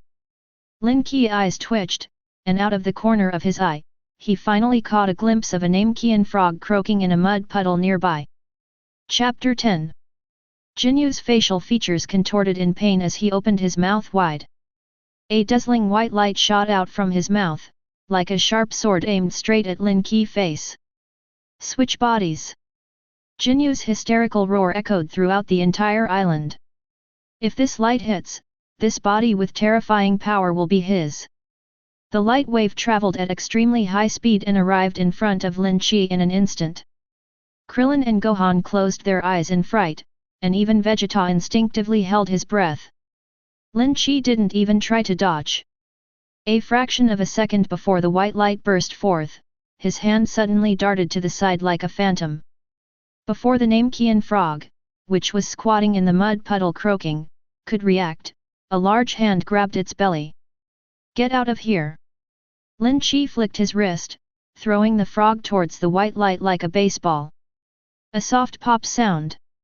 There was no explosion, no loud noise. The eerie white light struck the unfortunate frog in mid-air. Immediately afterwards, Jinyu's body and the frog in mid-air both froze, and the two beams of light switched positions. The frog in mid-air fell to the ground in a parabolic arc, landing on its back with a thud. It rolled over in confusion, opened its mouth, and uttered a clear and distinct sound. Quack! Meanwhile, the once imposing Captain Jinyu was now sprawled on all fours in a mud pit. He stared in disbelief at his large, purple hands, then at the frog on the ground in the distance, and his mind went completely blank. Quack, quack quack quack! What's wrong? My body! Jinyu tried desperately to speak, but only a series of comical croaking sounds came out of his throat. He became Captain Jinyu trapped inside a frog's body, while the real frog remained inside. He was standing there, his body boasting a combat power of 120,000, bouncing around like an idiot. Lin Qi patted the mud off his hands, walked up to Jinyu, who had turned into a frog, squatted down, and poked his forehead with a finger. This new skin suits you quite well, Captain. Lin Qi laughed until her stomach almost hurt. From now on, you're the captain of the Frog Special Forces. Ignoring the frog Jinyu that was jumping around angrily in the mud, he stood up and stretched. Only then did he slowly turn around and look at Vegeta, who had been hiding in the back. All right, all the bystanders have been cleared out. Lin Qi pointed to the pile of Dragon Balls at Vegeta's feet, his tone carrying an unyielding force. These beads are mine now, any objections? Vegeta's cheek twitched. He stared at Lin Qi, his eyes filled with resentment and humiliation. Just minutes before, he was dreaming of immortality. But now, facing this unfathomable monster whose strength even the Jinyu force could easily outmaneuver, his pitiful pride was shattered to pieces. He instinctively took half a step forward, wanting to snatch back the Dragon Ball, but reason held him back. Just as tensions were rising, Lin Qi suddenly seemed to sense something, raised his head, and looked past Vegeta towards the Namekian sky. Oh, The main character has arrived. Following Lin Qi gaze, a small flame suddenly appeared in the atmosphere. A circular spaceship, trailing a long plume of flame, tore through the clouds at incredible speed as it hurtled toward the planet. The aura that followed was not violent but pure and vast, exuding a chilling sense of oppression. Krillin and Gohan looked up, sensing that familiar aura that seeped into their very bones. Their eyes instantly welled up with tears, and their voices trembled with emotion. It's Wukong! Wukong is here! Lin Qi withdrew his gaze from the sky and looked back at Vegeta's face, which was as black as the bottom of a pot. He grinned, his tone full of mockery, as if he were enjoying the spectacle. Did you hear that, shorty? Lin Qi pointed at the lingering flame in the sky and stabbed it hard into Vegeta's wound. Your low-ranking warrior fellow from your hometown is here. Tisk tisk, his aura seems to be far stronger than yours, this Saiyan prince. Shut up! Vegeta, like a cat whose tail had been stepped on, let out a furious roar. His muscles were trembling violently, veins were bulging on his forehead, and his eyes were fixed on the sky. Kakarot! It's Kakarot again! The humiliation of being defeated by that lower-ranking soldier on Earth hasn't been washed away yet, even from a great distance. He could also clearly feel the immense aura emanating from Kakarot that made his heart tremble. Not only this monster in the flowery shorts in front of him, but even Kakarot has now left him far behind. Impossible! I'm the prince of the Saiyans. I'm the strongest Super Saiyan genius. Vegeta gritted his teeth, letting out a deep, beast-like growl, his knuckles turning white from clenching his fists. Just as Vegeta was in a fit of impotent rage, the circular spaceship landed with a loud thud on a distant rocky mountain. A few seconds later, a familiar yet astonishing aura suddenly rose from the ground and sped toward the island where Lin Qi and the others were at an incredible speed. They've arrived. Lin Qi crossed his arms and watched the rapidly enlarging black dot on the horizon with a leisurely air. Krillin and Gohan were already jumping up excitedly, waving their hands and shouting loudly. A muffled sound came from mid-air, and the orange shadow didn't even try to slow down. With a thud, it landed on the edge of the puddle, and a cheerful sound rang out. A man with spiky hair walked over and greeted Krillin and Gohan. Hey! Krillin, Gohan, you all look pretty energetic. Sun Wukong looked around, his gaze lingering on Vegeta for a second. Vegeta's here too. Wukong. Dad. Krillin and Gohan were almost in tears when they rushed over. Lin Qi didn't move an inch. He just stood there with his hands in the pockets of his floral shorts, leaning against a large rock, his chin slightly raised, striking a pose that was both profound and unfathomable. Krillin grabbed Goku's arm and started pouring out his grievances like a machine gun, gesturing wildly towards Lin Qi. Goku, you're finally here. Oh my god, you have no idea how close that was. Frieza sent those Jinyu Force soldiers, 5 monsters. Klin spat as he pointed at Lin Qi, who was leaning against a rock. Thanks to brother Lin Qi. He's from Earth just like us. Guess what? He didn't even move an inch, slapped one of them flying, kicked 2 more into the water, and even turned their captain into a frog. Absolutely amazing. Goku followed Krillin's finger and looked over, his eyes widening in surprise. His usually cheerful face showed a rare serious expression. Although Lin Qi was suppressing his aura very low, Wukong, who had undergone special training with 100 times the gravity, had an incredibly sharp intuition. He could clearly perceive that beneath that seemingly casual exterior lay a volcano, a potential volcano ready to explode at any moment. Frog. Wukong scratched the back of his head, glanced at the toad on the ground, and then looked at Lin Qi again, an irrepressible excitement burning in his eyes. There are such amazing people on Earth? How come I've never seen them before? After spending too much time in the deep mountains and forests, I needed to get out and relax. Lin Qi then straightened up and nodded to Wukong. I've long admired your name, Sun Wukong. Chapter 11. Goku's eyes grew brighter and brighter, his Saiyan nature, which made him unable to move when faced with a strong enemy, was finally out of control. He clenched his fists, his bones cracking, and subconsciously took a half-step toward Lin Qi. Lin Qi, right? Judging from what Krillin said, you're ridiculously strong. Wukong grinned, smiling like a big boy. How about we have a match right now? Lin Qi didn't even take his hand out of his pocket, he just pointed at Wukong with his chin. What's wrong, itching to do something? Lin Qi drawled out his words, his tone casual yet incredibly authoritative. There will be plenty of opportunities to fight.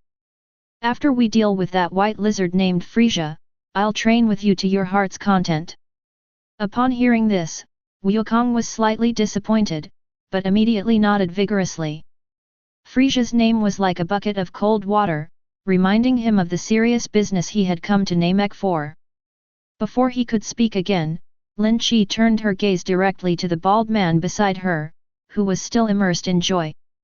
All right, enough with the small talk. Lin Qi pointed to the pile of glowing dragon balls at Vegeta's feet. Bald Jiang, don't just stand there. Where's that little green rascal named Dandy? Hurry up and find him to open this blind box, Frieza's probably coming for the kill soon. These words immediately created a tense atmosphere, which had been somewhat relaxed. Those 7 dragon balls, each bigger than a basketball, lay in the mud. Though they looked insignificant, they were the biggest time bombs on Namek. Everyone knew in their hearts that Frieza could descend like the king of hell at any moment. Vegeta, who had been silent until now, twitched the muscles at the corner of his eye when he heard the word wish. He stared intently at the pile of dragon balls, but dared not make the slightest movement with his feet.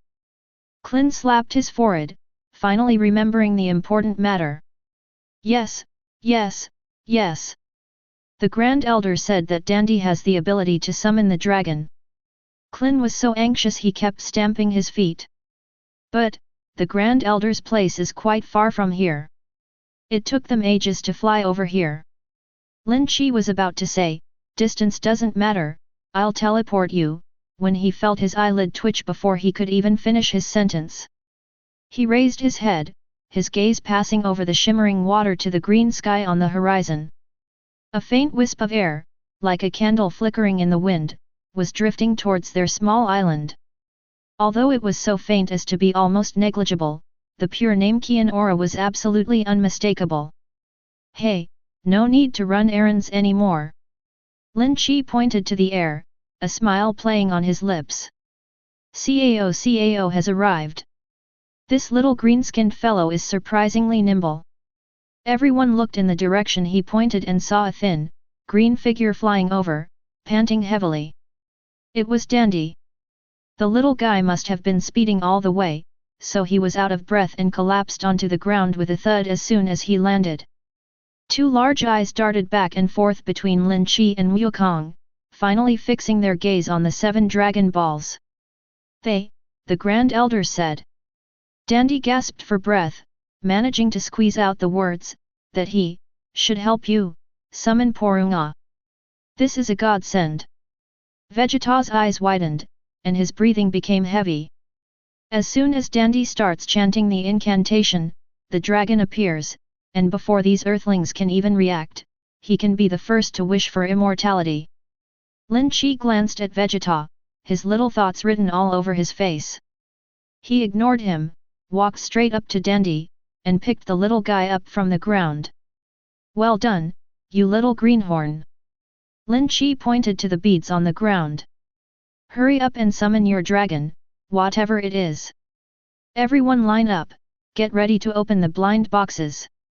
Meanwhile, Frieza's spaceship. Inside the enormous, hovering spaceship, Frieza held a glass of crimson-purple beverage, staring at the unchanging green landscape outside the panoramic floor-to-ceiling windows. His thick tail tapped impatiently on the ground, making a dull pat-pat sound. Why are those Jinyu Force idiots so slow? Frieza's shrill voice carried a chilling murderous intent. He swirled his wine glass, a cruel smile curving his lips. How could a few pieces of earth trash and that monkey Vegeta have managed to stall for so long? Just as he was about to turn on the detector to find out what Jinya was up to, the sky outside the French windows suddenly darkened without warning. It wasn't the kind of overcast sky where dark clouds block out the sun, but rather a profound, pure darkness that seemed capable of swallowing even the light of stars. The 3 suns that were originally hanging in the sky were simultaneously extinguished as if by an invisible hand, plunging the entire planet Namek into a deathly silence and darkness, like a vacuum in space. This sudden and dramatic change in celestial phenomena is definitely not a natural phenomenon. For a worldly emperor with vast knowledge, this means only one thing. The legendary dragon, said to grant any wish, has been summoned by someone else first. Smack! The crystal goblet in Frieza's hand was crushed into powder, and the purple liquid dripped down his white fingers. His face, which always wore a fake smile, was now twisted like a demon, his eyes blazing with terrifying bloodlust. How dare you steal my immortality? You damned monkeys! I'll tear you to pieces! Boom! The seemingly indestructible spaceship's hull was blasted open by a violent blast of air. Frieza transformed into a streak of purple lightning, invisible to the naked eye, carrying a fury powerful enough to destroy a planet, and hurtled straight towards the center of the dark sky. Meanwhile, on the other island, Dandy had just finished chanting that long string of Namekian incantations. The 7 Dragon Balls emitted a dazzling golden light, and a bolt of lightning thicker than a mountain shot straight into the sky. To Krillin and Gohan's astonishment, a colossal green dragon, its size beyond description and its muscles bulging, emerged from the dark sky. Those enormous red eyes, like 2 blood moons, looked down upon the crowd below, who resembled ants. Tell me your wishes, whatever they are, I can grant you 3. While the muscular dragon in the sky was still panting and striking a pose, Lin Qi's smile slowly faded. A sharp, pricking chill shot up my spine. The air, which had been thrown into chaos by the dragon, now felt as heavy as lead. At the edge of the distant black sky, a purplish-red flame, with an unreasonable and domineering attitude, forcefully tore through the clouds and flew straight toward the island, carrying a nauseating stench of blood. Frieza, that old monster, is truly desperate.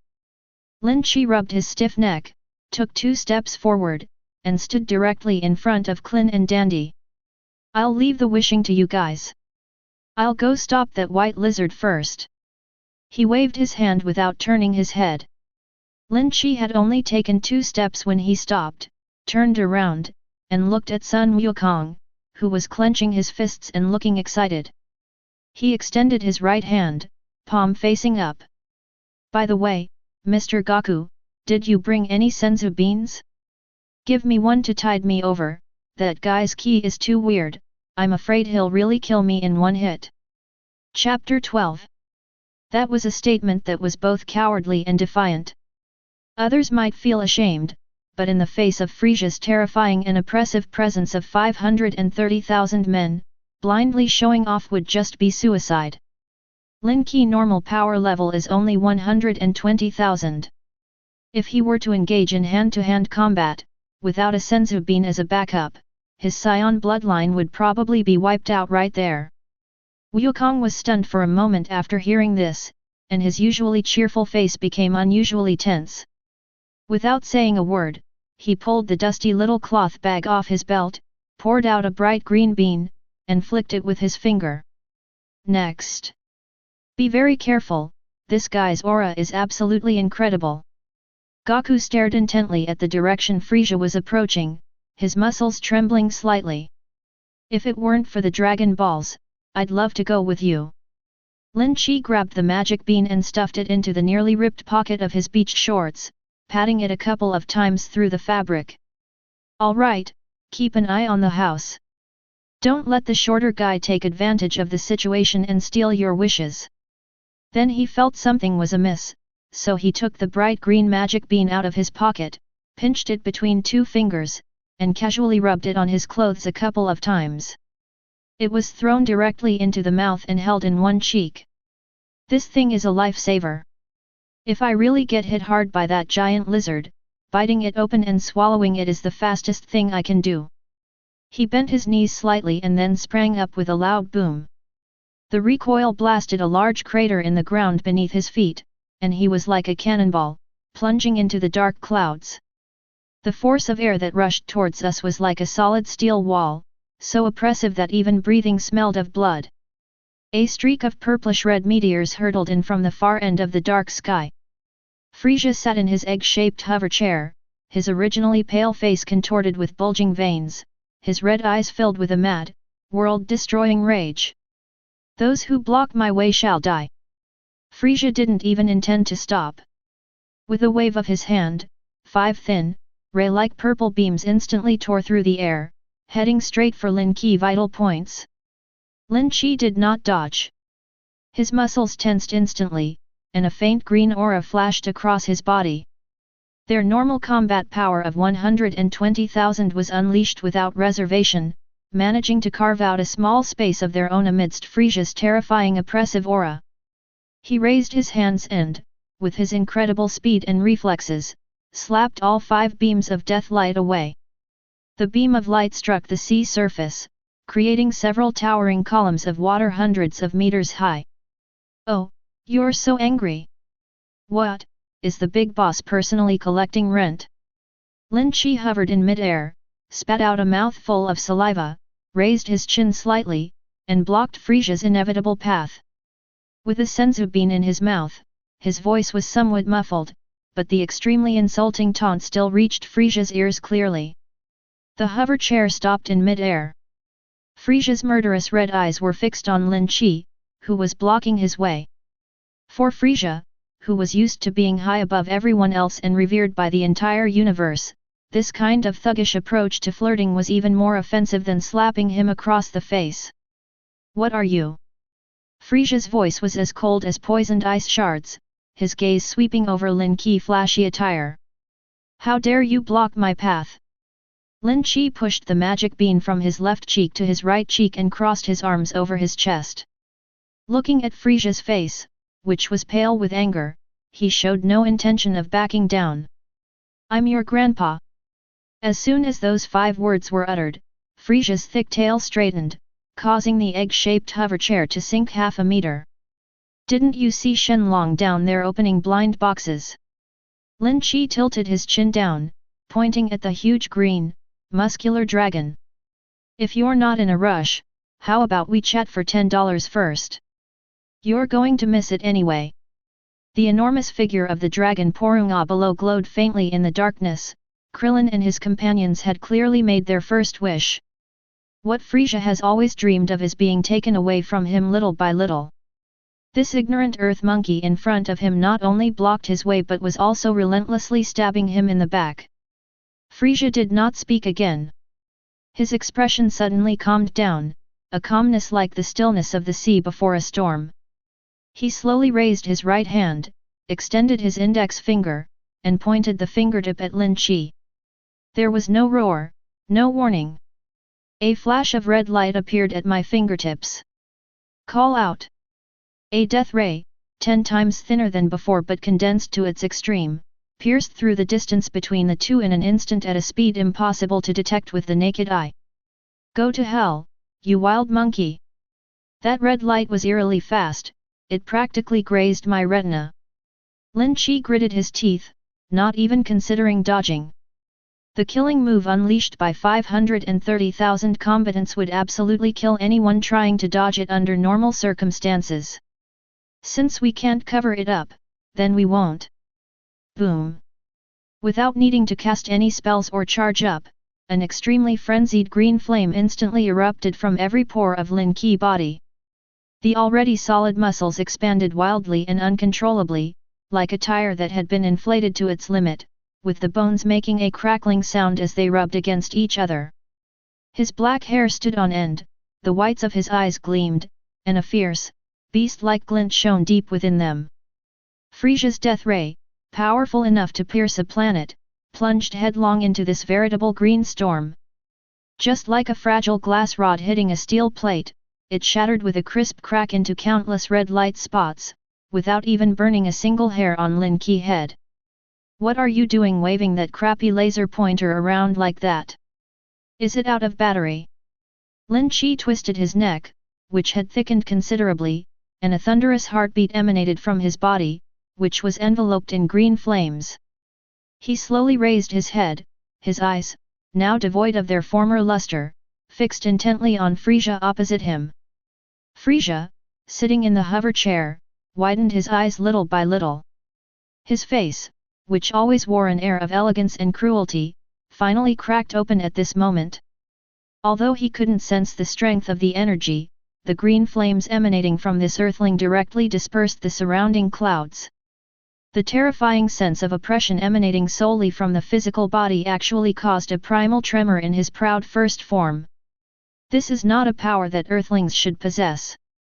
Even Vegeta, the so-called Saiyan elite, is nothing but a joke in the face of this unreasonable and violent aura. The legendary Super Saiyan who loses their mind and only knows how to destroy everything. For the first time, I stood before the Emperor of the Universe in a completely controlled manner. You, what kind of monster are you? Frieza's fingers trembled slightly, and his voice was sharp and somewhat distorted. Chapter 13. Lin Qi couldn't be bothered to respond to his comment. Talking and whining, acting like he's something special. The green light beneath his feet exploded, leaving not even an afterimage in mid-air. Before Frieza's red eyes could even roll half a circle, everything went black, and a violent, savage aura assaulted his nostrils. A large hand, wreathed in green flames, gripped Frieza's smooth, fair face tightly. The bones rubbed together with a dull thud, and the finger got stuck in the flesh. Enough with the nonsense. What are you doing, hiding in this broken eggshell pretending to be all high and mighty? Get down here. Lin Qi arm veins bulged, and he clenched his fist, forcefully pulling Frieza's head. They yanked him out of the hover chair. The hover chair, having lost its balance, plunged headfirst into the sea, creating a huge splash. Meanwhile, the Supreme Cosmic Emperor was now dangling in mid-air, his face held up by Lin Qi's single hand, his legs flailing wildly, utterly devoid of dignity. 1,500,000 versus 530,000. This is an utterly unreasonable numerical crushing. Frieza had no chance to resist, his brain completely shut down due to extreme pain and humiliation. Goku below gasped in shock, while Krillin's jaw nearly dropped to his feet. Who would have thought that the demon that wreaked havoc on the entire universe is now just a white chicken with its neck being strangled? Lin Qi didn't even lift his eyelids, his thumbs firmly gripping Frieza's skull. The muscles in his arms tightened, and using the power of his waist, he swung himself up in an exaggerated semicircle in mid-air. Frieza's thin body, like a tattered sack, left a pathetic afterimage in the air.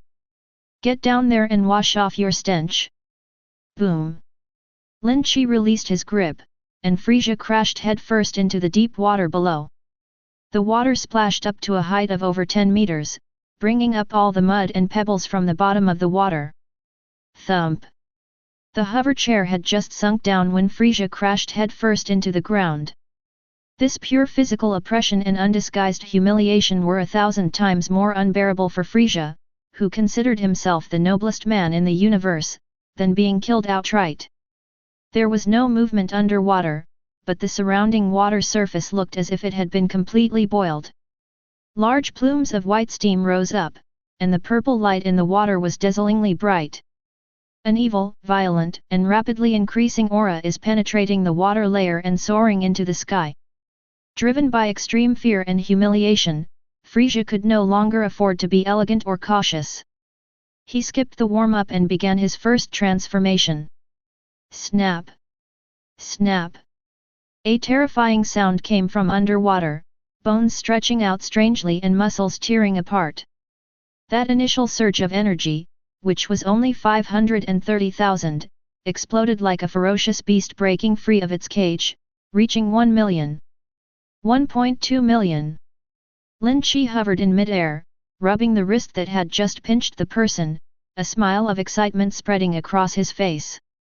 That's more like it, at least it looks decent now.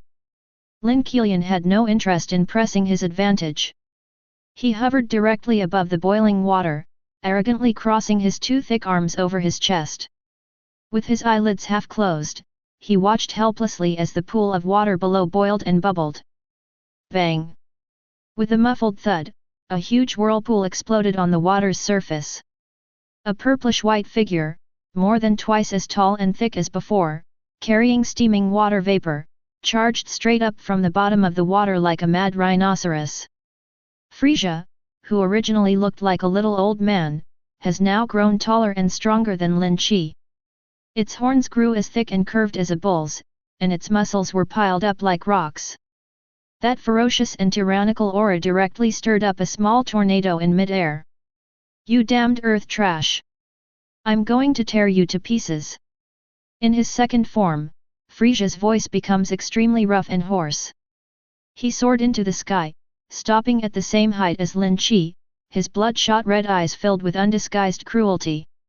He clenched his fist with confidence, feeling the terrifying power within him that had broken the million mark, his facial muscles contorted with extreme anger and cruelty. "Wow, you've grown quite a bit taller." Lin Qi maintained his arms crossed, the green flames leaping wildly around him, forcefully pushing back Frieza's hurricane.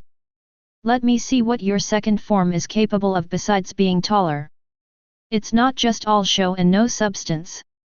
This casual provocation was like throwing a spark into a powder keg that was about to explode. Frieza's proud transformation seemed to Lin Qi to be nothing more than a boring trick. For a cosmic emperor with an inflated ego, this attitude of completely disregarding him was utterly contemptible. This is even more infuriating than throwing him into the water earlier. Lin Qi didn't even adopt a defensive stance, he just left his chest exposed. Green flames crackled and popped on his body, making his dull eyes appear even more ferocious. "Stop panting!" Lin Qi gestured with his chin toward the horned monster opposite him, his tone completely nonchalant. "Come on, let me give you a punch. Let me see just how hard your newly increased combat power of 1,000,000 really is. Go to hell!" Frieza's second form roared like muffled thunder. His massive body exploded with terrifying speed, instantly tearing through the air, carrying an unstoppable and savage momentum, as he delivered a heavy punch straight towards Lin Qi's chest. This punch contained all of Frieza's power, exceeding 1,000,000, and even the surrounding space was compressed and slightly distorted, emitting a piercing shriek. Wukong, watching from below, felt a jolt in his heart and instinctively wanted to rush up to help. Bang!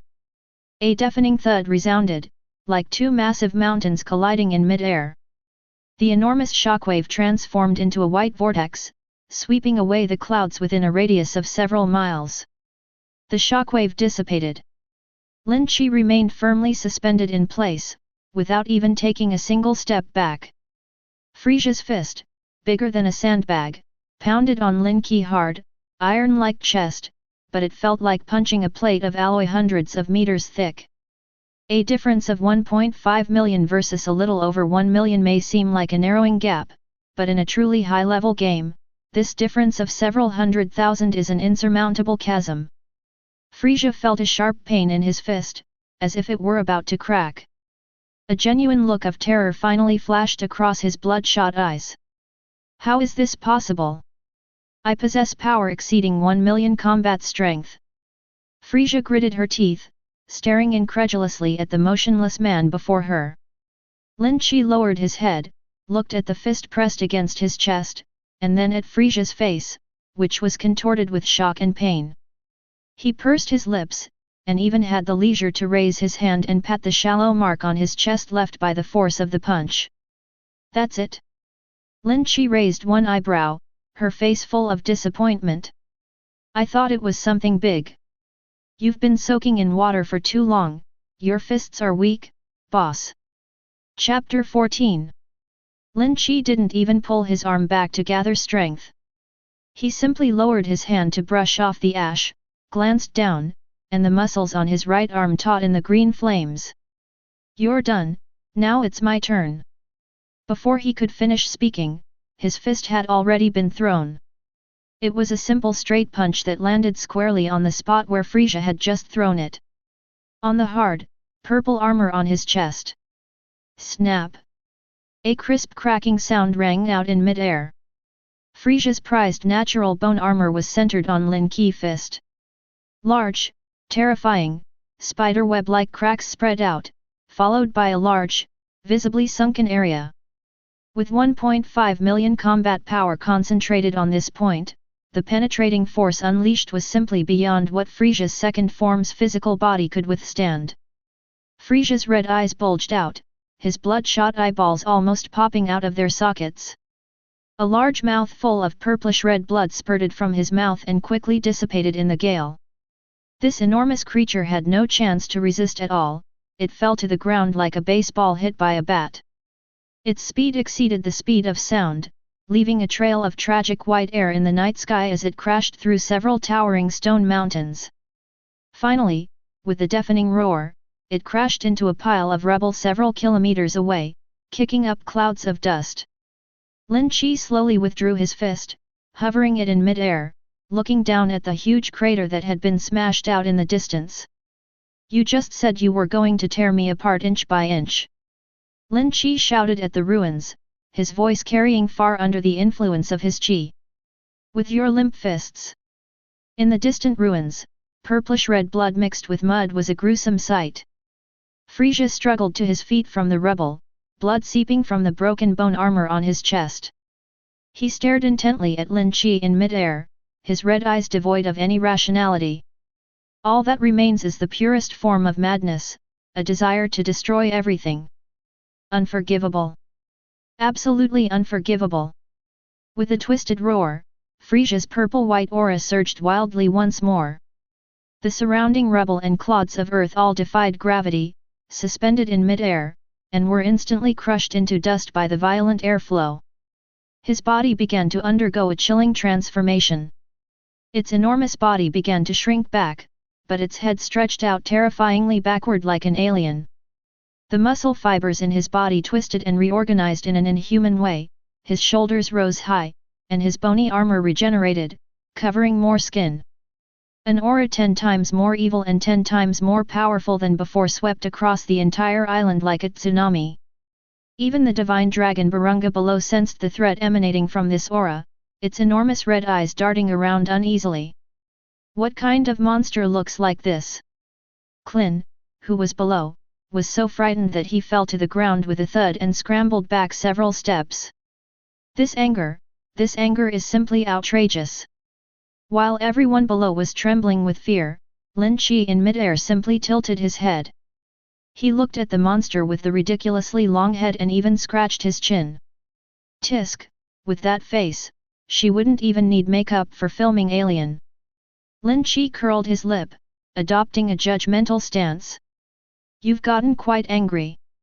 What, are you planning to use your long head to ram into me this time? Lin Qi didn't have the leisure to wait for the monster to strike a pose. This is a true life or death situation, the villains die from talking too much, and so do the heroes. What are you looking at? You're ugly and you still dare to come out and scare people. As soon as he finished speaking, the green flames in mid-air exploded, and Lin Qi disappeared from the spot. Without any unnecessary movements, the instant step, powered by 1.5 million combat power, was so fast that even its afterimage was invisible. When he reappeared, he was already stuck to Frieza's long, protruding head, which looked like a monster. Get out of here!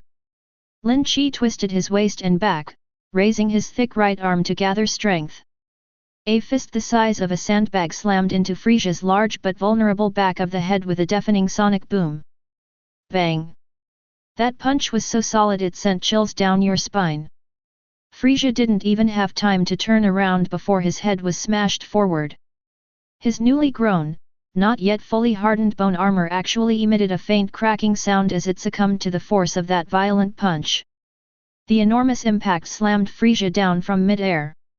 He fell headfirst like an out-of-control meteor with a muffled boom. It crashed headfirst into the hard rock of Namek once again, creating a human-shaped crater more than 10 meters deep, and even tearing off a layer of the surrounding ground. Lin Qi hovered in mid-air, shaking his slightly numb right hand, his brows furrowing almost imperceptibly. Hiss, this bone is FG hard, it's making my hand hurt. Lin Qi didn't believe in the superstition of no harm from smoke, and he certainly wouldn't stop to wait for his enemy to transform when he fell to the ground. When it comes to fighting, you have to strike while the iron is hot and finish them off. Still pretending to be an ostrich? Try my prince's strategy.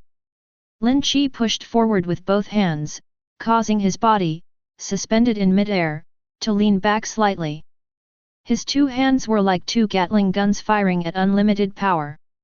Whoosh whoosh whoosh whoosh whoosh. Countless fist-sized, compressed green energy spheres poured down like a torrential rain. A dense, impenetrable green net of light relentlessly ravaged the humanoid crater Frieza had created. Boom boom boom boom boom boom. The explosions rang out in a deafening roar, and the entire island trembled violently under the barrage of bombardment. The towering flames and blinding green light intertwined, directly flattening the rocky surface of that area to a depth of more than 3 meters. Thick gunpowder smoke mixed with the smell of burnt earth instantly filled half the sky. This barrage lasted for a full half-minute, until Lin Qi felt his arms were starting to ache, at which point he stopped. The essence of the so-called prince strategy lies in its overwhelming and massive scale.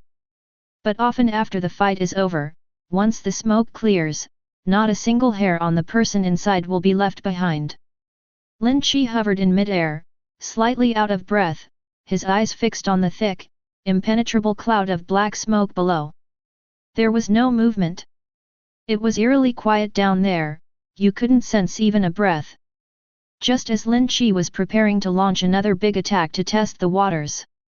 With a sharp whoosh, an extremely thin purple beam of light shot out from the black smoke without warning, heading straight for Lin Qi's brow. Go to hell! Frieza's hoarse, distorted roar finally emerged from the smoke. Chapter 15. Lin Qi barely managed to utter half a curse. Holy crap, is it really that fast?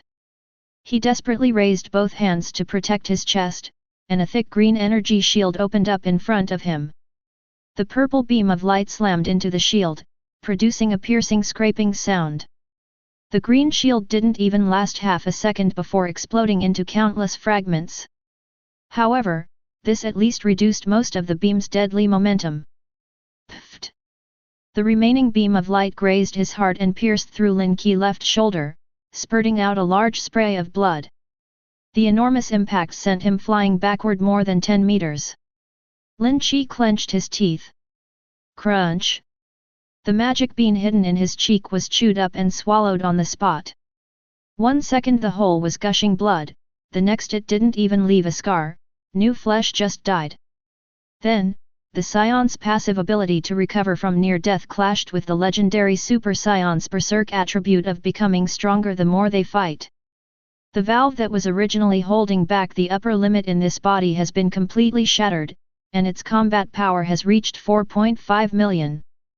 Boom!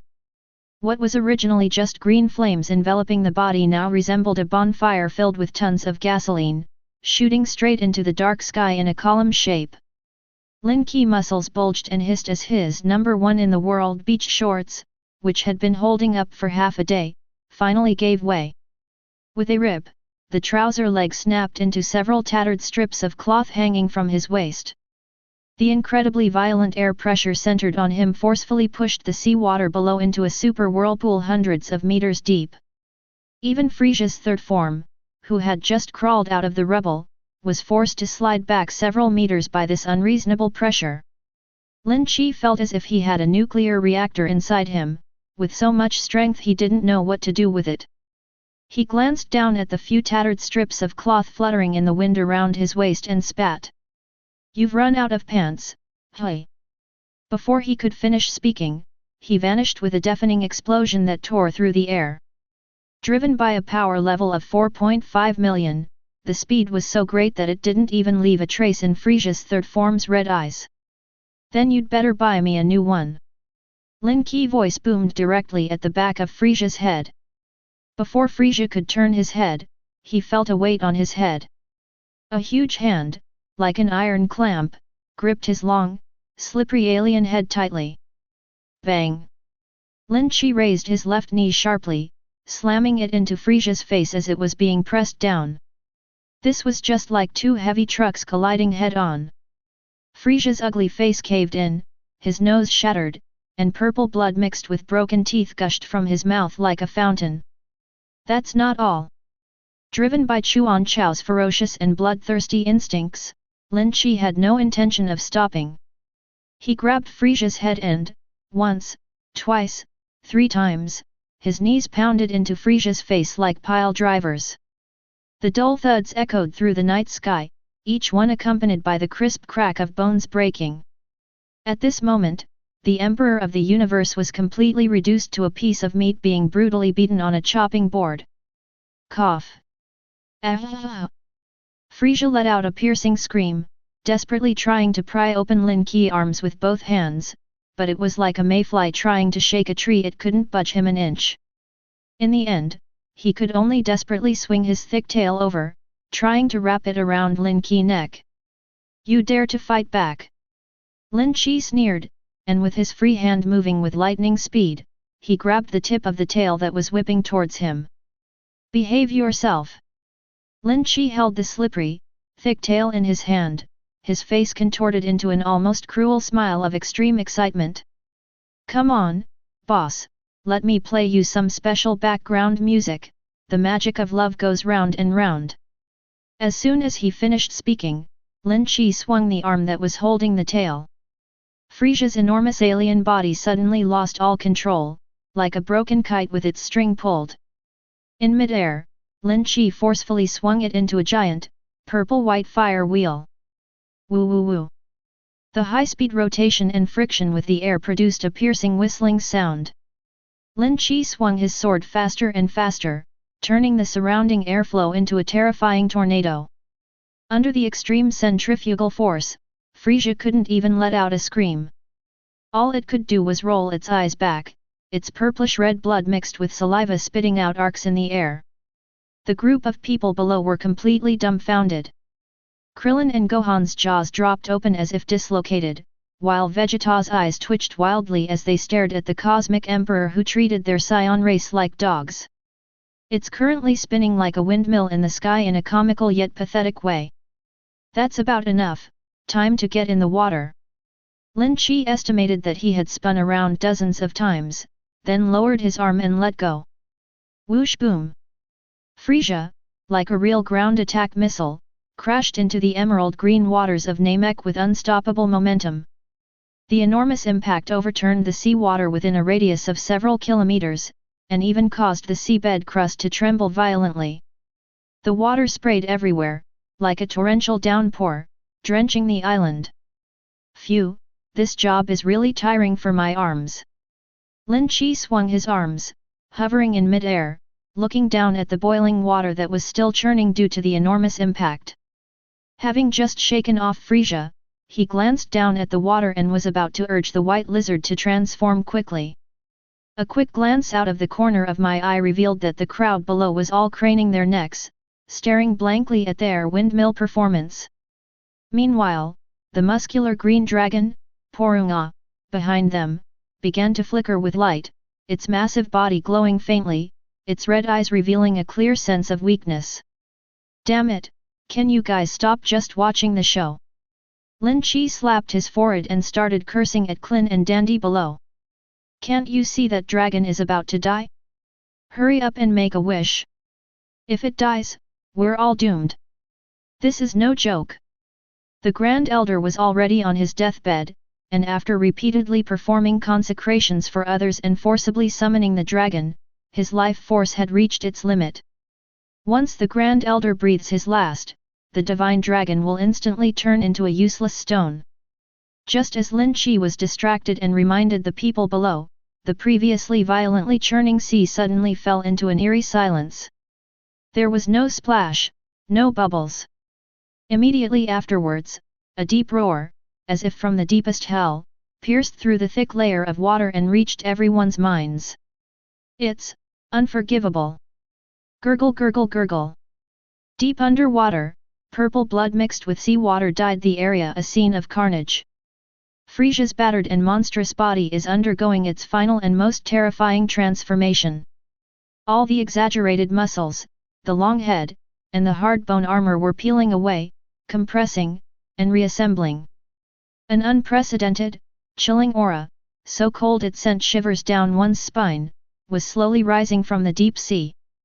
This energy was no longer as violently outward as before, but was now extremely restrained, like a black hole that could devour all light. Lin Qi turned his gaze back to the water surface, which had begun to boil again and was faintly emitting a blinding white light. The nonchalant smile on his face finally vanished completely. Has it finally arrived? Chapter 16. To hell with martial virtue.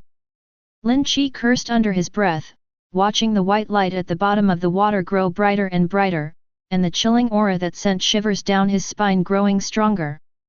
How could he just stand there and wait for others to come out and show off after changing into their amazing gear? Just let me drown.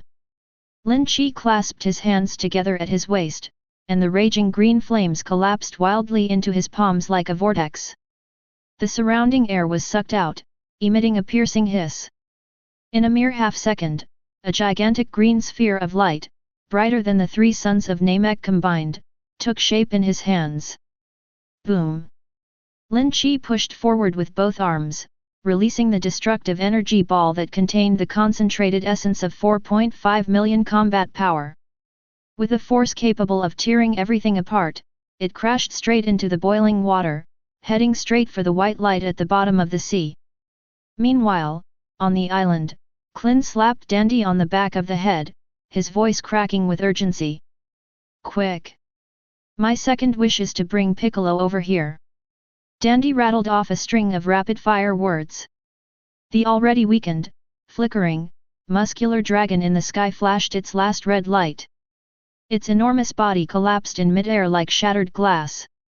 The 7 dragon balls instantly turned into ordinary stones, scattering all over the ground with a clatter.